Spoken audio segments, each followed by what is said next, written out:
And welcome to this first edition of the Pause Podcast. I am Colin. I am Brian. This is not House of Gucci. It is not. This is about Spider-Man No Way Home, the latest Marvel Cinematic Universe entry, and if you're paying attention, the Sony Spider-Man Universe entry, because Spider-Man is Sony, apparently. And boy howdy, Brian. I don't know if we can do this spoiler-free, to be quite honest with you. It's going to be tough. I think, to be fair, everybody going into this film kind of knows what to expect from it. Kind of. So, I mean, more or less, based off the way Far From Home ends, I kind of have an idea where this film's going to go, agreed. I think we both went into it before this knowing who's going to show up, right? Who's going to be in it. There was a moment where we thought somebody else was going to show up and it wasn't. And just not. So, we'll talk about that. But for sure. For right now, Brian, I think you ought to give a brief synopsis. Well, Brian likes to chat about like a movie in depth, so brief synopsis. Otherwise, I'll just read the synopsis Google gives me. Yeah, so my brief synopsis is going to be deferred to Colin, who is our residential Spider-Man expert. I don't know if I go that far. I just really like the character, man. He is. He knows everything about Spider-Man. No. You can ask him any question at any point, and he'll give you the correct answer, 100% guarantee. May or may not have to Google some stuff, you know. Just gonna point that out there. But like, yeah, for the most part, I got you. I got you with answers. Yeah, he was really excited for this movie going in. I don't want to know. Excited's not the right word. I was hyped to the max. Hyped to the max is the correct terminology, straight from the horse's mouth. My favorite expression, by the way. It's a great expression. So I feel like it's only appropriate for him to kind of give a brief synopsis of the story. Alright, so Spider-Man No Way Home. Spider-Man's identity was revealed, and now your friendly neighborhood web slinger is unmasked. And he can no longer separate between being just Peter Parker and Spider-Man. No, everybody now knows he's Peter Parker and Spider-Man. What? No way! I know, right? I know. It's such a cool concept. That's right. So it's original. also something that's never been done on cinema before. Definitely never been done. Definitely never happened in Batman. Definitely never happened in the video game or the movie or the animated movie or the comic. Definitely never happened in Nightwing. Right. Definitely never happened in... Jeez, I don't know. There's so many movies I could honestly think about that this happened in. But just never with Spider-Man. But never with Spider-Man. I will... You know what? I'll let you finish the synopsis because I do have something to say about the reveal. All right, so Peter then enlists Doctor Strange to help him basically cast a spell so everybody forgets that he's Spider-Man or Peter Parker.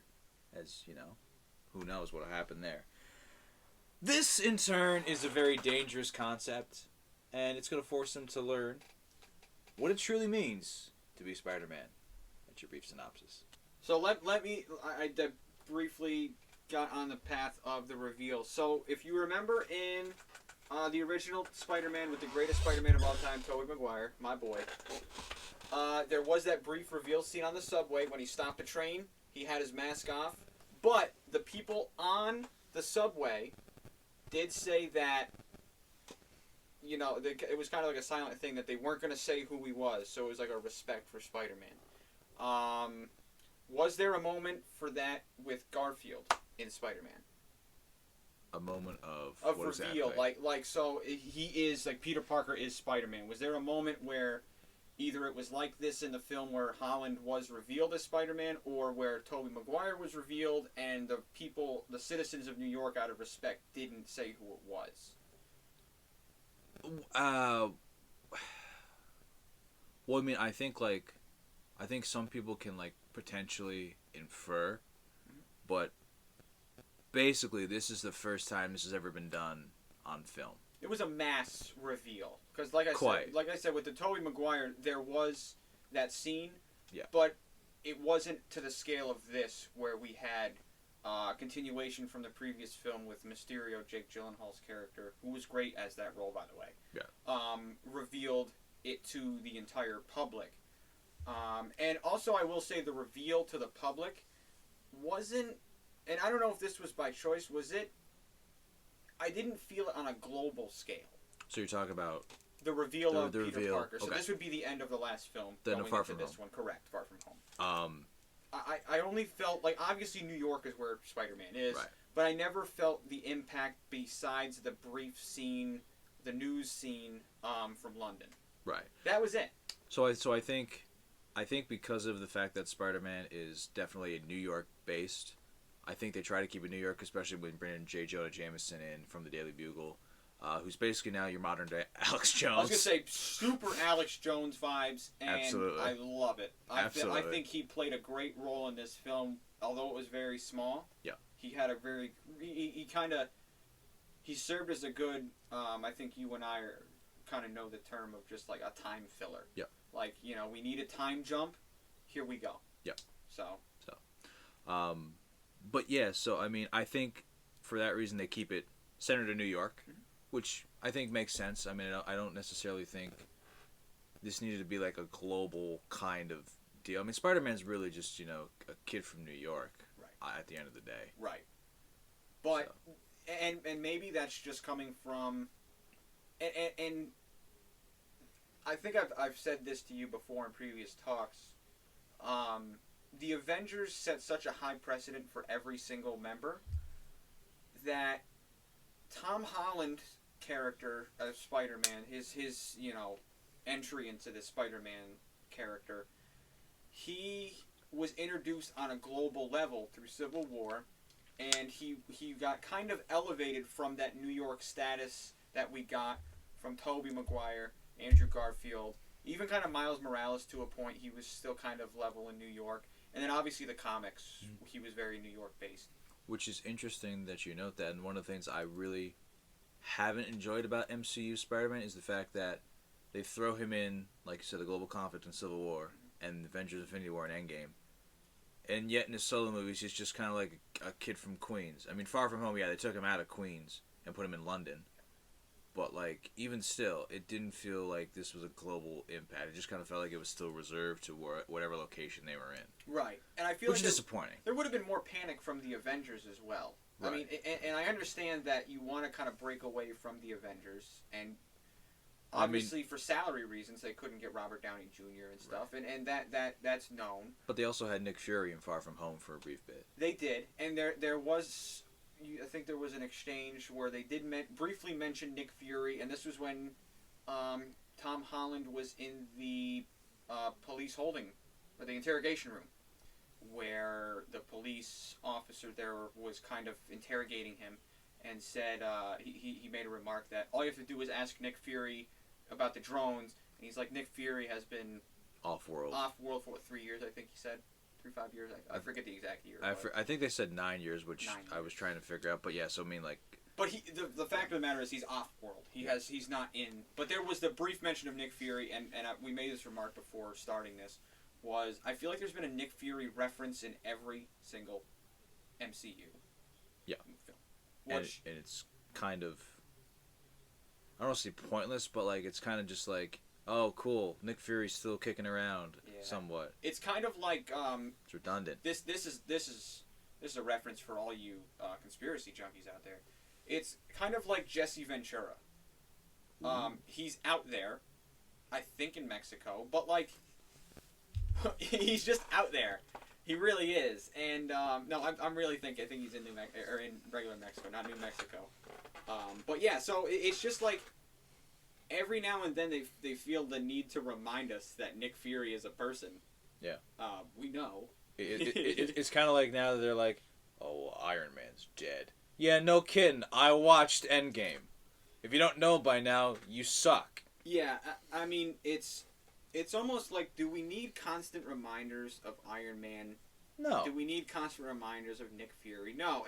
And I think the smart thing to do would be to move on from the Avengers and let the characters speak for themselves. Right. I think every post-Avengers film starring former Avengers members have always used the Avengers series as a crutch. Wait. When you say post-Avengers, like the original, or are you talking about like post-Endgame? Endgame. Okay, so there's really only been like There's a movie. No, I think there's 2 or 3. Well, you got Black Widow. Black Widow, which obviously used it as a crutch. Correct. And then you had this one, obviously. I mean, if you're gonna talk like that guy's like, are you talking like original Six members or people who were in Avengers movies? I think that's what I'm really stuck upon. What you mean by that? I would say just Avengers in general. Okay. Especially somebody like Hawkeye, who, like, don't get me wrong, I did watch the TV show. Good show. I haven't seen it yet. It's pretty good. I'd recommend it. But you know, it's just a constant reminder that Hawkeye is just like a dude in this super team. It's kind of like Christian Laettner on the Dream Team for USA. Michael Jordan and Magic Johnson are there. Wow. And here's this dude who can shoot stuff kind of quick. Nice. I mean, you know, it's kind of like, just why, you know. Right. The only one I say that I think they did a good job with was Scarlet Witch. Yeah. Kind of. Well, I mean, WandaVision totally is a fantastic show, and like I now see where you're coming from. Yeah. I think maybe I should have used movies, post movies, and TV shows would have been a better. Well, because when you say post Avengers, yeah, you have me thinking movie. You're right. And I'm thinking like, oh well, like of course Winter Soldier is going to use it, and of course Civil War is going to use it, and of course the Dark World's going to use it, of course Ragnarok's going to use it. I was like, that doesn't make sense. But then I thought about like post Endgame. Right. That makes sense. Right. I should have prefaced it as post Endgame, but yeah, post Avengers saga, right, if you will. Okay. Infinity Saga. Infinity Saga, correct. That's a much better terminology there. I mean, even just think about like Falcon and Winter Soldier. It's totally goes off the storyline of Civil War and the wrap up of Endgame, more or less. Yeah. So it's still, I understand why it's still tied to. I get that. Yeah. But it really uses it as a crutch. It really really does, and I don't know, I'd be okay if it was done a little better. Yeah, like, you know, but they use it as like we need this, but you don't. You have characters who are established already. I mean, the comics don't like. They just kind of like call briefly back you to your attention, or like sometimes even the comics they'll just be like they'll put like little asterisks and be like, see, insert comic here for more information. So I think that's kind of cool. It's kind of like what I wish Marvel would take like a cue from DC. Is the fact that DC like kind of just assumes you know nothing, right? Or like assumes that like it's not going to be relevant later on, or assume that we're in the 20th iteration of our character through the New 32 or Rebirth or whatever. But yeah, I get where you're coming from. Like, so I just pulled up a brief list of like future Marvel movies coming out. So this is something we'll go further in on towards when we get to it. But the Doctor Strange movie coming out in May. Then you have the new Thor movie coming out in July. Which apparently Chris Hemsworth is still attached to, and I don't know, but okay. Yeah, I've seen that. Black Panther, Wakanda Forever. Which I still don't know how I feel about that. I think it's too quick coming out, and I don't know how they're going to handle the unfortunate passing of Chadwick Boseman. Yeah, I agree. I think they should wait on that one a little bit longer. Yeah, I mean, right there, those are three movies, especially Doctor Strange is going to play. I think Doctor Strange is maybe the one of those last three that I've named that won't use the Avengers saga, the Infinity Saga as a crutch, just because of this movie. But in kind of like a, I think it'll use No Way Home, mix it with WandaVision for sure. Obviously, yeah. And then, for some reason, I have a feeling it's going to have to harken back somewhat to Endgame, just because of how closely knit Doctor Strange was with that particular event. I think hopefully something happens with... I just hope they don't do what I expect them to do with the multiverse, and just have callbacks to Endgame, Infinity War. I don't want all that. I'm going to be honest, I think that's the direction it's heading in, and I think that's just the MCU to T. They just harken back to everything. They hit their cash cow and they just kind of milk it dry. No pun intended. All right, so let's quickly segue into talking about fan service, because a lot of this movie is just straight fan service. I agree. So I think what was your first thing that hit you when you were like, this is fan service? Why is this here? Oh God. Because I know mine. I think like my first real like fan service moment probably has to be. See, I don't know, because I could make the case that like the opening where they open up and they like, hey, Peter Parker is everything like that. I might go as far as say the fact that the Marvel Studios logo plays and then it glitches out. Yeah. Like the Village did at the end of Far From Home. I think it's cool that it picks up immediately from Far From Home. Mm-hmm. I just think the way that it's done like that is like all right. Yeah. That's kind of on the nose. Yeah. So I kind of share that, but I think my first one that hit me was the Daredevil. That was my first like I guess big one is Daredevil. What I tried to kind of coax you to because I had a feeling that was your first big one. Like this is just, and it would have been better had the character been more relevant throughout the story. Right. But we only got that one scene. Yeah. So I mean, let me put it this way, like I can nitpick all the fan service stuff, but at the end of the day, yeah, the first big one was like Charlie Cox coming back as Daredevil. Actually, it wasn't even Daredevil. It was just Matt Murdock at that point. Yeah. Okay. So I should have said Murdock, but yeah, it was. We all know who it was. Right. Like, so I mean, why don't you kind of give like a brief, overview of that scene? Because there wasn't much, but I mean, the scene was basically, Peter Parker, May, Happy, and MJ all chatting, and then the camera like pans around, and you see a cane there, and then it's like Matt Murdock is speaking, and it's cool. Like I was like, oh, that's pretty cool. It's good reveal. Yeah. Good reveal. And then they just do nothing. He basically repeats the line, "You're gonna need a good lawyer. You're gonna need a good lawyer. You're gonna need a good lawyer." And he catches a brick. Yeah, he there's a brick that comes through. It's a bit of a jump scare for those of you that aren't prepared for it, and he just catches it. Yeah. And it says we believe Mysterio. Yep. So this harkens back to the whole. It's kind of like split. And we see this when Peter goes back to school, because he does go back to high school. Yeah. And you have like one half of the group that, is with Parker, and you have one half who is like, we stay with Mysterio. Yeah. And that went away too, if you kind of noticed. Yeah, that whole just thing like, kind of got ignored. Yeah.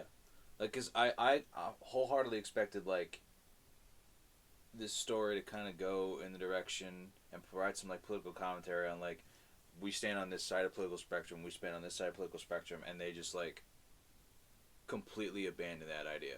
I feel like that idea just got totally lost, and it was they very set subtle. it up so much that you thought it was going to be more relevant than it was. Yeah.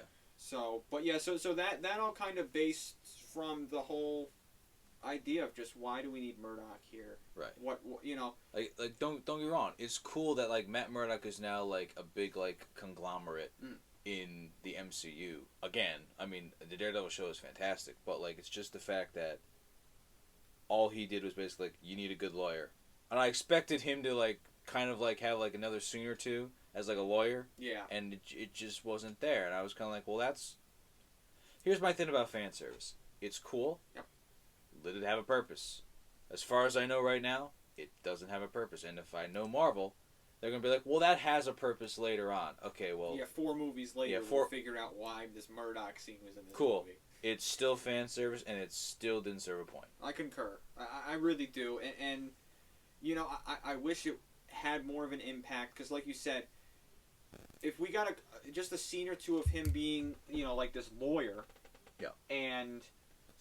just doing something other than just sitting there. He just sat there and had, I think the only 2 lines were, "You're going to need a good lawyer." Well, that we could, and he said you avoided legal trouble. Yeah. I think. Well, that we could hear because everybody like lost their minds when you saw Daredevil on screen. Yeah, and that's another thing is people were losing their mind over these reveals, and you had a few moments like that with certain characters, but. I don't know. I didn't feel the impact, and so we'll get into that discussion later. But yeah, so for right now, I think starting off, that was our first. You've broken my pen. So that was kind of like our first why Yeah. moment of the film in terms of the fanfare, Yeah. or just kind of like, here you go, here's a character that everybody likes. Yeah, fantastic. That's my impersonation of Sony and Marvel, by the way. So it's also just kind of like the fact that like Doctor Strange just like was here. yeah, and to be fair, he did play a somewhat pivotal role in this film. Facts. But there was that part where he was just like trapped in was the Mirrorverse. Yeah. Why? Yeah. And how did he get out of it? And why did he take so long to get out of it? Well, here's the damnedest thing that I will have a lot more to say about this when we get to another point of this podcast. The fact that just like Ned is now somehow a wizard. I'm gonna be honest. I've read a lot of comics in my days here. Yep. I don't remember that being mentioned anywhere or even alluded to. So I'm just kind of like I have no idea where they're pulling that one out of. I don't know. All I'm saying is if he's related to Shang-Chi somehow, I'm gonna be pissed. I'm gonna be really irritated. I'm gonna be not happy with that. But I'm gonna really say the Infinity Saga is the only good thing, and then just I mean, hot take here. Okay. I hate that character, Ned. You don't like Ned? I don't like Ned. Is it you don't like Ned? Or you don't like the actor playing Ned? I don't like Ned. You don't like Ned. I don't All like right. Ned. It might be the actor, but I don't want to talk bad about the actor. And you know what? I don't think his performance was bad. No. It was the forced humor Yeah. that got me. Yeah. So This is honestly, I will say this. This is like the worst performance of Ned, and I don't think it's anything about Jacob Batalon. I think it's just like his dialogue was crap. I agree. Yeah. That being said, since we're talking about the performances, Zendaya? Yeah. Zendaya's performance was very good. Absolutely. I actually really enjoyed her performance in this, and there's a great scene that we'll talk about further later on in the podcast here, where I did really like an interaction between her and another character. But I felt that she played a great role in this for Tom Holland's kind of opposite. Yep. And I enjoyed it. I don't think there was any kind of fan service or fanfare or anything like that involved with Holland and her character. Yeah, there was. Well, not like... It's the fact that they shipped them. Well, listen, I mean... But as a Spider-Man character, you know there's always two people that Spider-Man's going to be with, Mary Jane or Gwen Stacy. That's a fair point. But it's that way with everybody. Superman, Lois Lane, Superman, Wonder Woman, Batman, Selena Kyle, Batman, Wonder Woman. But here's what I'm going to say is the fact that they've hit on this far too often. It's not Mary Jane Watson, it's Michelle. Right. And I think that might be my only issue with that character. That is just like I don't have a problem with her being Michelle. I don't have a problem with it. It's just the fact that every time it comes up, you have to remind me that, oh yeah, it's Michelle. Right, and not Mary. And I'm just like, okay, I understand. I follow along. You don't have to like force feed this movie to me. I'm not dumb. I remember things. Yeah, and it's not like... That's like my real problem with fans is the fact that it's just like, it's the dumb stuff you remind me of. Yeah, and I agree. And it's just like, no, please don't. Yeah, I mean, it was a huge... By the time they get rid of all this dumb stuff out of the editing room, you shave about like 15 minutes off the movie. Yeah, I agree. I mean, that would be my only kind of critique with that character, would be just, there's no reason why she can't be MJ, the regular MJ. There's no reason to change her name. Yeah. I understand with the whole Holland, I guess it'd be saga at this point. I guess it's the proper terminology. Yeah, because there's obviously, with the way this movie's set up, there's going to be more. There was a leak that Holland signed on for, I think, 3 more movies. Yeah. So we can expect at least 3. They wanted to drastically change the character of Peter Parker, Spider-Man. So I get where they were trying to go with MJ's character. I don't think it was necessary. Especially coming off of Garfield, who went the opposite way of Tobey Maguire with Gwen Stacy. Mm-hmm. So I think it would have been perfectly fine to come back to MJ and kind of just make it relevant. There's no need to change her name because we already got a different character in Garfield's trilogy, I believe. He had a trilogy. 2 movies. Garfield only had 2 movies. Yeah. So anyway, we didn't need to change it up. We did. We already got it with the 2 movies from Garfield, the 3 movies from Tobey. So we had MJ in the first, obviously with Tobey, then Gwen Stacy. There's no need to change the character because they already changed it for the new Spider-Man. And they did change the character from the first iteration of MJ, who was Kristen Dunst, redhead, to Zendaya, who's Disney, obviously not Kristen Dunst, obviously not redhead. But you know, and honestly, I will say I do kind of like this iteration of MJ the best in terms of character development. Yeah. And kind of like sticking by Peter Parker, then Spider-Man, then Peter Parker / Spider-Man. Yep. But you're right, the name kind of is just pointless. It's like, I don't mind them not even time changing. The fact that they like address it. Yeah. Cool. You did it in Homecoming. They correct people. Yeah. They literally make it a point to correct people. It'd be like, it's MJ. No, it's Michelle. Okay, I don't care. I don't need to know that. Yeah. I know that already. You don't have to force feed it down my throat. It's like people going, "Hey, it's MJ." No, it's Michael. You know, Michael Jordan or Michael Jackson, whoever you prefer. He. So it's just like, you don't need to correct people all the time. Right. You know, and I just don't see the point. Even just your iteration with the fact that this is a line that Doctor Strange says, and you see it in the trailer sometimes too. Let's Scooby-Doo this shit. And then MJ goes to even say, like, you know, I know a word called please. Yeah, some kind of magic word starts with a P. Or whatever the hell she phrased it as, and Doctor Strange goes, fine. Please Scooby-Doo this shit. And that's just kind of, I feel like, pointless. Yeah, it wasn't required. Like you say, I mean, they correct people. It was a funny moment, I guess. Not really. I mean, there were worse, quote-unquote, funny moments in this movie. Which is another thing. That going back to my whole thing about this, it's just there's not a forced humor in this film. Quite. So, I don't know.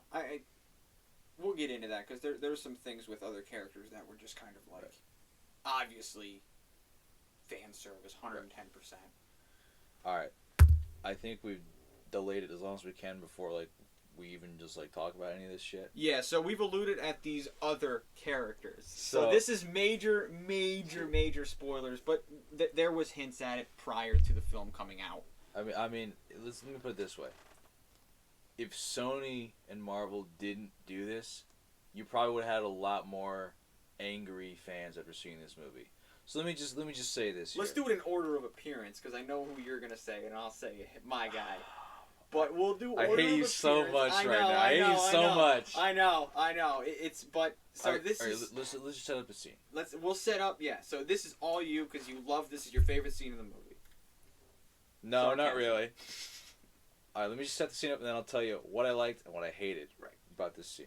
So it starts with my favorite character, Ned. So Ned and MJ are chilling out. They're like at Ned's grandmother's, I believe. I think it's supposed to be his grandmother, if I remember correctly from comics. Anyways, they have a news story that like there was an explosion somewhere, and then so this is actually we got to set up the scene before that with we actually haven't even talked about who's that's in right. it. Yeah, that's right. Oh my God! All right, so let's backtrack. Let's backtrack. Yeah. All right, so here, let me set this up for you. Yeah, so we're gonna. So this is a big scene, and everybody saw in the trailer who was the main guy that they revealed, which was Doc Ock's recurrence. Yeah. But they also briefly allude to this character's reoccurrence. Yes. Green Goblin. Green Goblin. Quick side note. Now, Brian, when you first saw this, like, what did you think, or who did you think I should say was going to be Green Goblin? So. My first instinct was it's going to be Defoe. But then I had this brief moment, and I tapped you on the shoulder, and I said, Franco or Defoe? Mm-hmm. And you and I kind of agreed on Franco would have been better in this film for reasons that we will reveal in the future. Yeah. But due to obvious reasons, Franco probably would not have been considered for this role. Right. So let's just call it what it is and say, Willem Dafoe Willem Dafoe has resurfaced. He has come back he's come back as the Green Goblin. Yep. Which is round of applause. Round of applause for that. Let's just say I'm on the fence about it. I think I kind of got that brief moment where I wasn't sure who it was. Kind of got my hopes up that maybe it was Franco was in here, and I'm like, ooh, it's getting good. I mean, it facts though. It could have been Dane DeHaan. Correct. From Andrew Garfield's Spider-Man. I agree. But was not. But also for reasons to be revealed in the future, it wouldn't have worked, and Franco, which you and I have agreed on, would really make a lot of sense, and we would have really liked it. Honestly, the way that the film sets it up, it makes sense for it to be Harry Osborn, but no, Harry. Norman Osborn, and we're like, okay. Right. And this film does a lot of that. It's like, who is it? Oh, it's this guy. Yeah. But like, this is the only time I was really like, is it really Franco? Like, could it really be somebody I didn't expect off the bat? But it wasn't. So here we go. So, and let's just briefly mention about Dafoe's performance. It's a bit of a departure from what he did in the first Spider-Man movie, like the original Spider-Man. Right, and as you know, I think the first 3 Spider-Men with Tobey there, I grew up on those films, so those are kind of like my childhood films. Kind of like how the first 3 Star Wars are for some people. Yeah. I'm in the boat where I grew up, like, there's not a significant age gap between Brian and myself, but like it's big enough where it's like I didn't grow up with Tobey. It's big enough that I got Tobey Maguire's performance and you got Andrew Garfield's performance. I got Garfield. Right, and I mean that's only a couple years, but that's a lot of story difference in terms of characters and character development. It's true. Yeah, because I mean you think just the origin story of the 2 characters of Garfield's Spider-Man and Tobey Maguire's Spider-Man is light years apart, honestly. Oh, for sure. So, so growing up on Tobey Maguire's Spider-Man, the first villain we got in Spider-Man 1, we being us Spider-Man Tobey Maguire fans, was Dafoe as Green Goblin. And boy, was his performance in that film good. I mean, just the iconic laugh, the moment where, Green Goblin is born, he steps out from getting his injections, and he becomes the dark side of that's when the Goblin comes out. All right, George. So, George of the Jungle? Lucas? I knew. I just wanted a George of the Jungle reference in this. So, when Dafoe steps out and the Green Goblin character is revealed, that's kind of like, that's the birth of like this super awesome villain, and you see it throughout the film, and you obviously have the dealings with Harry and Peter. They're best friends, and you kind of have the whole fighting over MJ thing, but that really takes a back seat until I believe the second one, where you get a little bit more of that, and but yeah, so the impact of seeing Dafoe in this film versus the impact of Dafoe in the first film, and in the second film, because he did have, at least to my knowledge, a voice role. I don't know if he showed it visually, but he definitely did a voice appearance in that second film, and boy, was that impact in that second film felt. I enjoyed it a lot. It did a lot for Harry's character. I don't think Dafoe's performance in this did a lot for any character, honestly, in this. I would probably concur. Yeah, I think I still have to like see it again just to like analyze it a little bit more. But based on what I saw today, it wasn't as impactful. I get where they were going with it, but you're introduced to the character in a pretty decent way. Like you're introduced to him as the Goblin. So the scene that you're alluded to when the Goblin makes an appearance is Spider-Man's fighting Doc Ock on a interstate in New York, obviously. Right by the ramp to the George Washington Bridge. Right by the ramp to the George Washington Bridge. I'm assuming they're heading to JFK. Assuming. I cannot confirm nor deny. I would assume it was JFK, but could be someplace else. Who knows? So you have that kind of introduction. So they're fighting on a bridge, and then right towards the end of the fight, that's when the Green Goblin appears, and that kind of shakes up Octavius. Mm-hmm. And it was interesting that the way that they did Spider-Man Holland, the way that they did Spider-Man versus Doc Ock. Spider-Man Holland, I like that. Yeah. Well, that'll be a relevant reference later on in this. It will be. So, the way that they did it was interesting. I don't know, how did you feel about the whole nanobots and arm fusion? Would be the best way to put it. Was it a fusion cart? It was a fusion cart or a fusion ha. All right. All right. So like, I mean, like it was.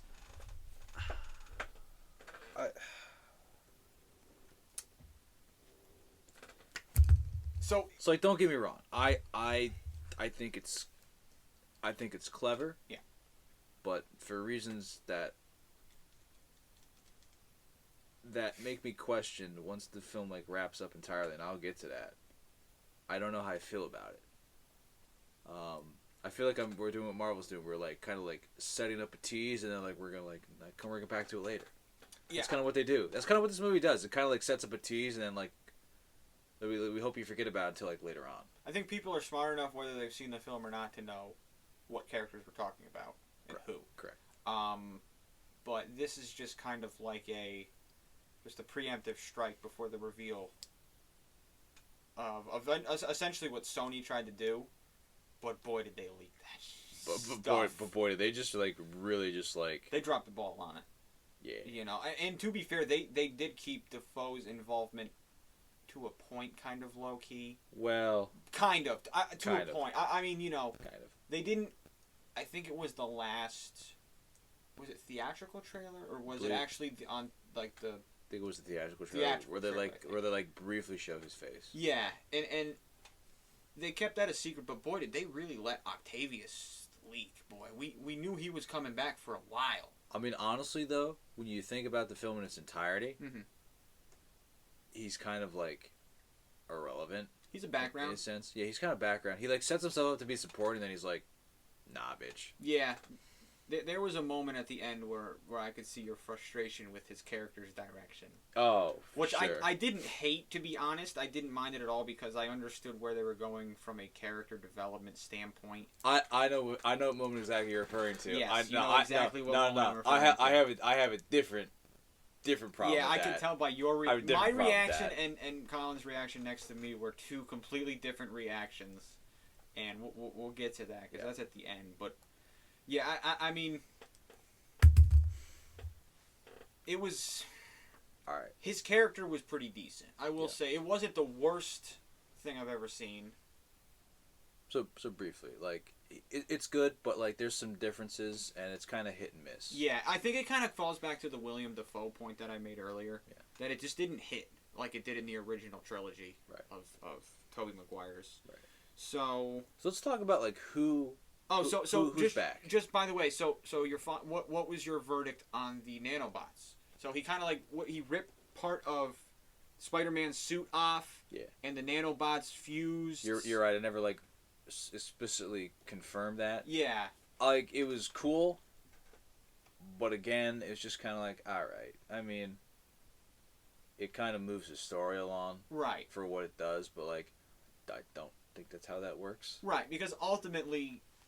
Spider-Man just pairs the nanobots to like Bluetooth. It's literally like Bluetooth, and we're like, okay. Like straight up, just they play Bluetooth, and they don't do anything with that. And he now controls the arms of Doc Ock. Which all right, cool. I'm just kind of like, all right, you gonna explain that? Yeah. No, they don't. No, okay. And the whole the whole kind of like setup to this scene was. Due to Peter being revealed as Spider-Man, MJ and Ned and Peter all did not get into MIT. Yes. So he went to go talk to an administrator. She wasn't important. Not at all. Not at all. I mean, I guess she's important to MJ and Ned getting into MIT. But I mean... But it gets retconned at the end, which we'll talk about. Yeah. But, yeah, so... But anyway... He went to go talk to her, and, like, the freeway just starts It's Doc Ock's arms coming through the freeway. It's the best way I could explain it.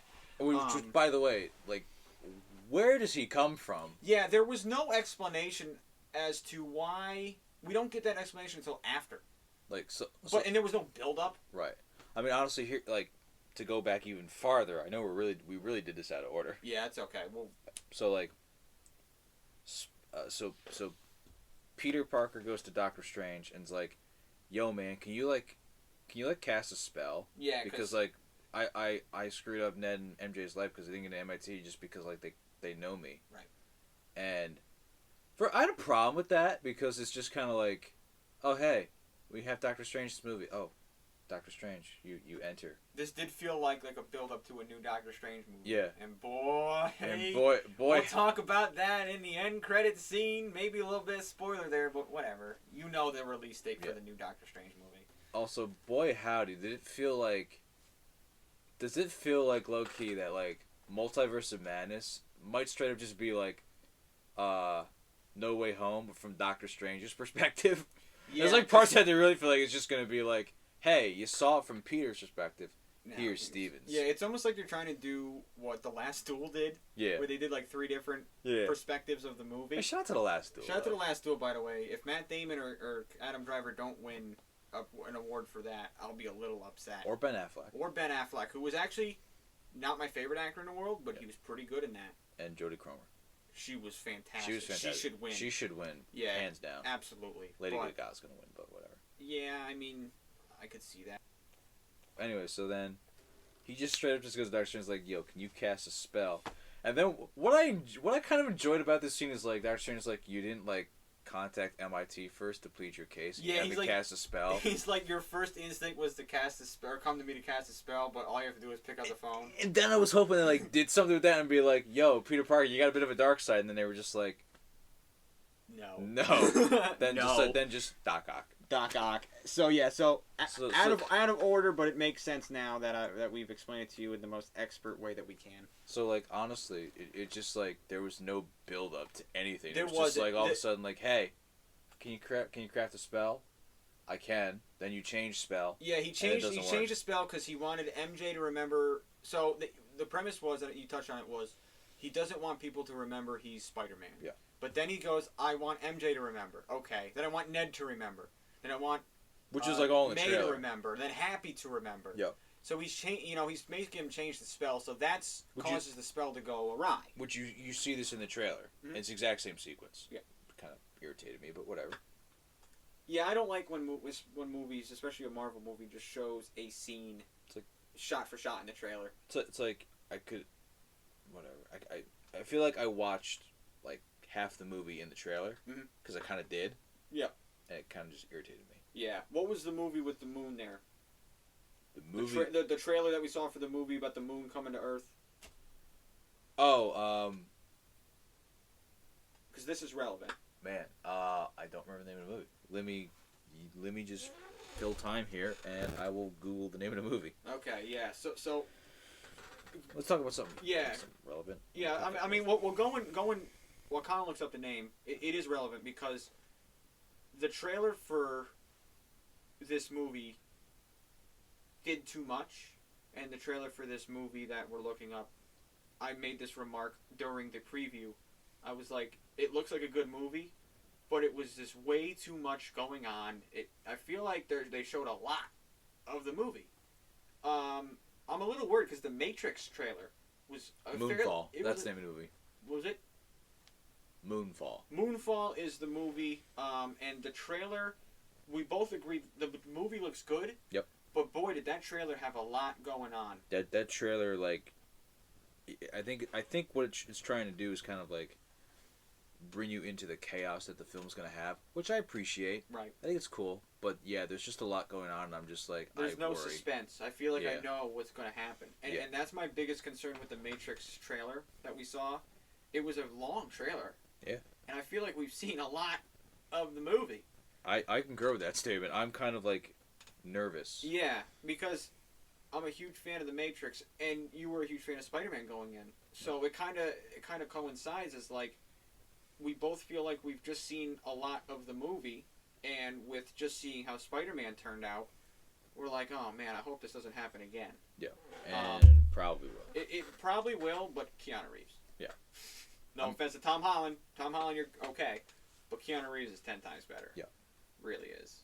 So, all right. So that's just like like you said with the spell. They showed so much of it in the trailer. We feel like we saw that, and I wasn't surprised. No. Like, oh no, the spell went bad. Oh, Like we oh know. my God! No, they even show you that right in the trailer. Like it's like stop messing with the spell, and then it's like It just goes. What just happened? Yeah. You can't mess with the spell. Yeah. Okay. You messed with the spell 5 times. Yeah. Or you made me change the spell 5 times, and it's just like you could have done more with it, or just not shown that. In the trailer. Or I would even be okay if you just set it up. Like be like, can you craft a spell? Cool. I don't know if said spell works. I'm just gonna assume it doesn't work. But I don't know. Yeah, that kind of piques my interest. Yeah.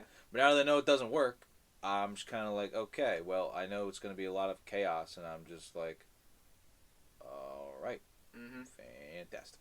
Yeah, I mean, that storyline, to be honest, wasn't the worst thing about this film.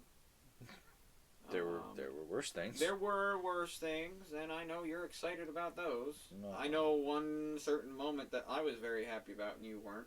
I was very My childhood wins. honest. I got to be honest with you. All right. We'll get there. We got to set it up. So right, we backtracked to talk about the setup for Doc Ock, which there wasn't. Yeah. So it was like bad spell, gone bad. Oh no, what are the consequences? Doc Ock. No, we don't know at that point. Fair enough. It's just go to call your friend there. What's his name? Flash Thompson. Thank you, Flash Thompson. Not a big fan of him. Glad he was only in 3 or 4 scenes. He went. This is like the least amount of screen time he's had in these 3 movies. And he deserves that amount of screen time every time. Correct. So he calls him and says, I want to fix this for MJ and Ned. Hook me up with somebody who could help. And he's like, his freaking, what he wanted was so stupid. Well, he's like, swing me to school. Like, that's stupid. Yeah. And then he's like, oh, just call me your best friend in public. Stupid. Because then that's the whole point of why Ned and MJ got rejected, because they were friends with him. Right. So there's a critical error. Yeah. But anyway, ignoring that J.J. Abrams sized plot hole, he recommends talking to this administrative from MIT, who he then goes to talk to. Ends up Doc Ock just shows up. Side note, she's going to the airport, hence why she's on the bridge. And Doc Ock, that's the thing. This movie is just like, whoa, boy, howdy, that was convenient. Yeah, there was actually, let me phrase it this way. Well, that's inconvenient, but hey, that's also convenient. Yeah. It's an inconvenient convenience. I would say that's the best way to put certain moments of this film. Just like straight up, just like, well, she's on her way to the airport. Okay, well, I guess I'll go on the freeway there. Hi, I'm Peter Parker. I'd like to talk with you. Just like I like how she opened the window in this environment, like post Infinity War, Endgame. And you're an MIT administrator. Right. You're just not going to roll down the window for some kid knocking on a window. Right. Although I guess she would know who he is and all that, but still. Right. I mean, it's just like, I don't know. Yeah, because then again, this sets up the fact that she opened a window, she knows it's Peter Parker. So she believes he didn't kill Mysterio. So right there, she favors him. Right. So it's almost like they don't know what characters like who, I guess. Because it goes back to your political thing here. Are you on the Mysterio side or the Spider-Man side? Right. And so that's your big build-up to Doc Ock is him talking to this MIT administrator. Which kind of irritated me. I'm just like, oh, so am I just supposed to believe that because he's changed the spell 5 times that this just happened and just all of a sudden I could have in? used a quick line from Doctor Strange, just it could have went bad. There could be adverse side effects. I mean, he was kind of he kind of alerted to it. Yeah, but he didn't explicitly mention it, and I think that kind of irritated me. The fact that you're gonna explicitly mention just about everything else, but probably the one most important thing or one of the most important things, you're just gonna allude to it. Mm-hmm. Really? Okay. Yeah, that's what did it for me. I think a little bit more build up to Doc Ock's character, just that warning. Like, yeah, there could be some really strange, side effects. Tons. But yeah, it was just, there was no build up. I wasn't happy. Everybody clapped in the theater. I did not.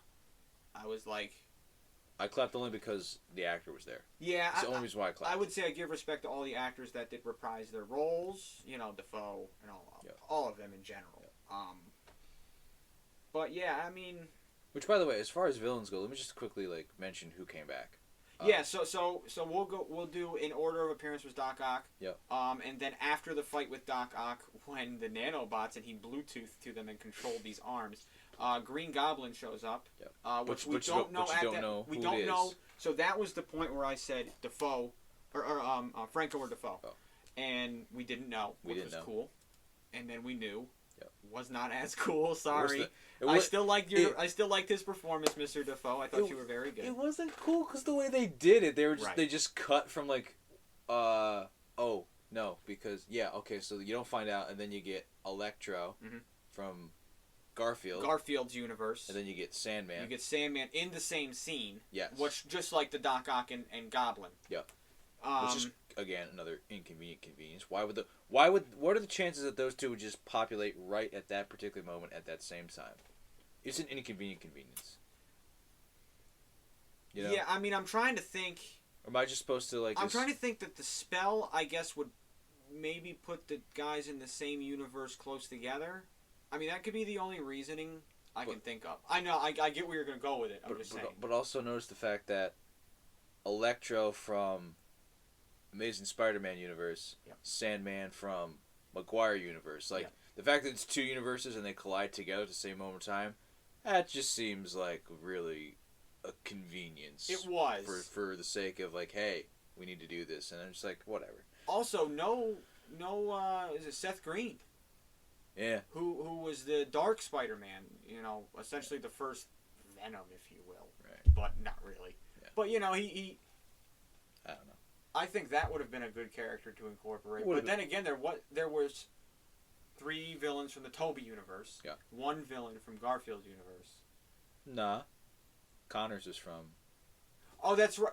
Connors is the first. Okay, so here's how relevant Connors is in this film. I forgot he was in it. Yeah, I just saw it. That's fair enough. Yeah, I do apologize to the character of Connors, even though you were the least relevant. The only good parts you had is when Ned referred to you as a dinosaur. That was great. That was pretty funny. But okay, so 3 and 2. Yep. Which I guess makes sense. Right. 3 movies and 2 movies. But yep. You're kind of missing some villains from the Tobey universe, and understandable. Also, Gwen Stacy could have came back. Just throwing that out there. Mary Jane. Mary Jane. I don't think Kristen Dunst would have wanted to reprise her role, but I would have been okay with her coming back. But you know what? I understand. They didn't want to muddle the MJ Gwen, other MJ, right? Kind of pool. But even the fact that they just brought the villains back, right? They it just makes sense. Right. There were a lot of people they could have brought back. In terms of, there are also people they could have just not had. Yeah. Like Connors.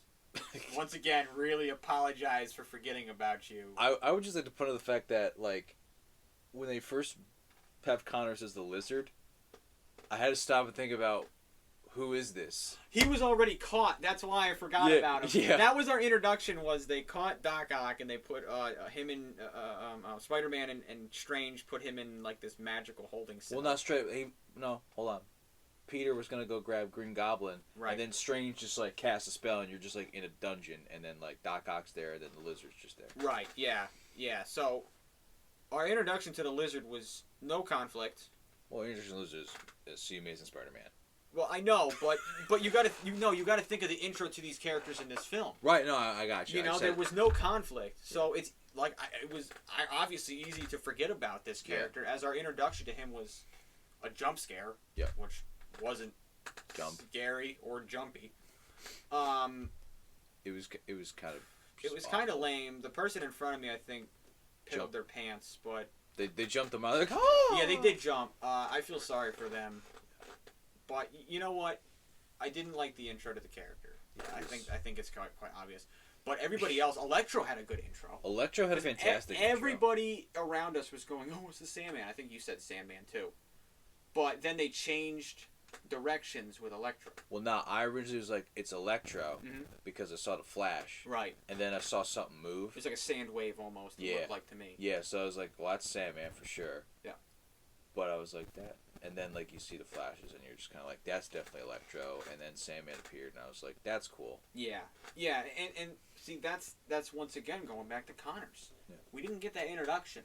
But we remember all of, Doc Ock and Goblin and Sandman and Electro. We remember all those intros because they're fighting. I'm going to be honest.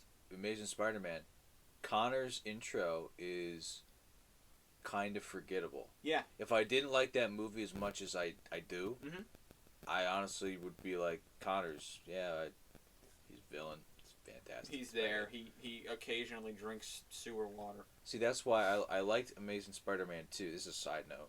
Side tangents. Please stop me if I go on for this for too long. The reason why I liked Amazing Spider-Man 2 initially better is because it had a better villain premise of Green Goblin and Electro.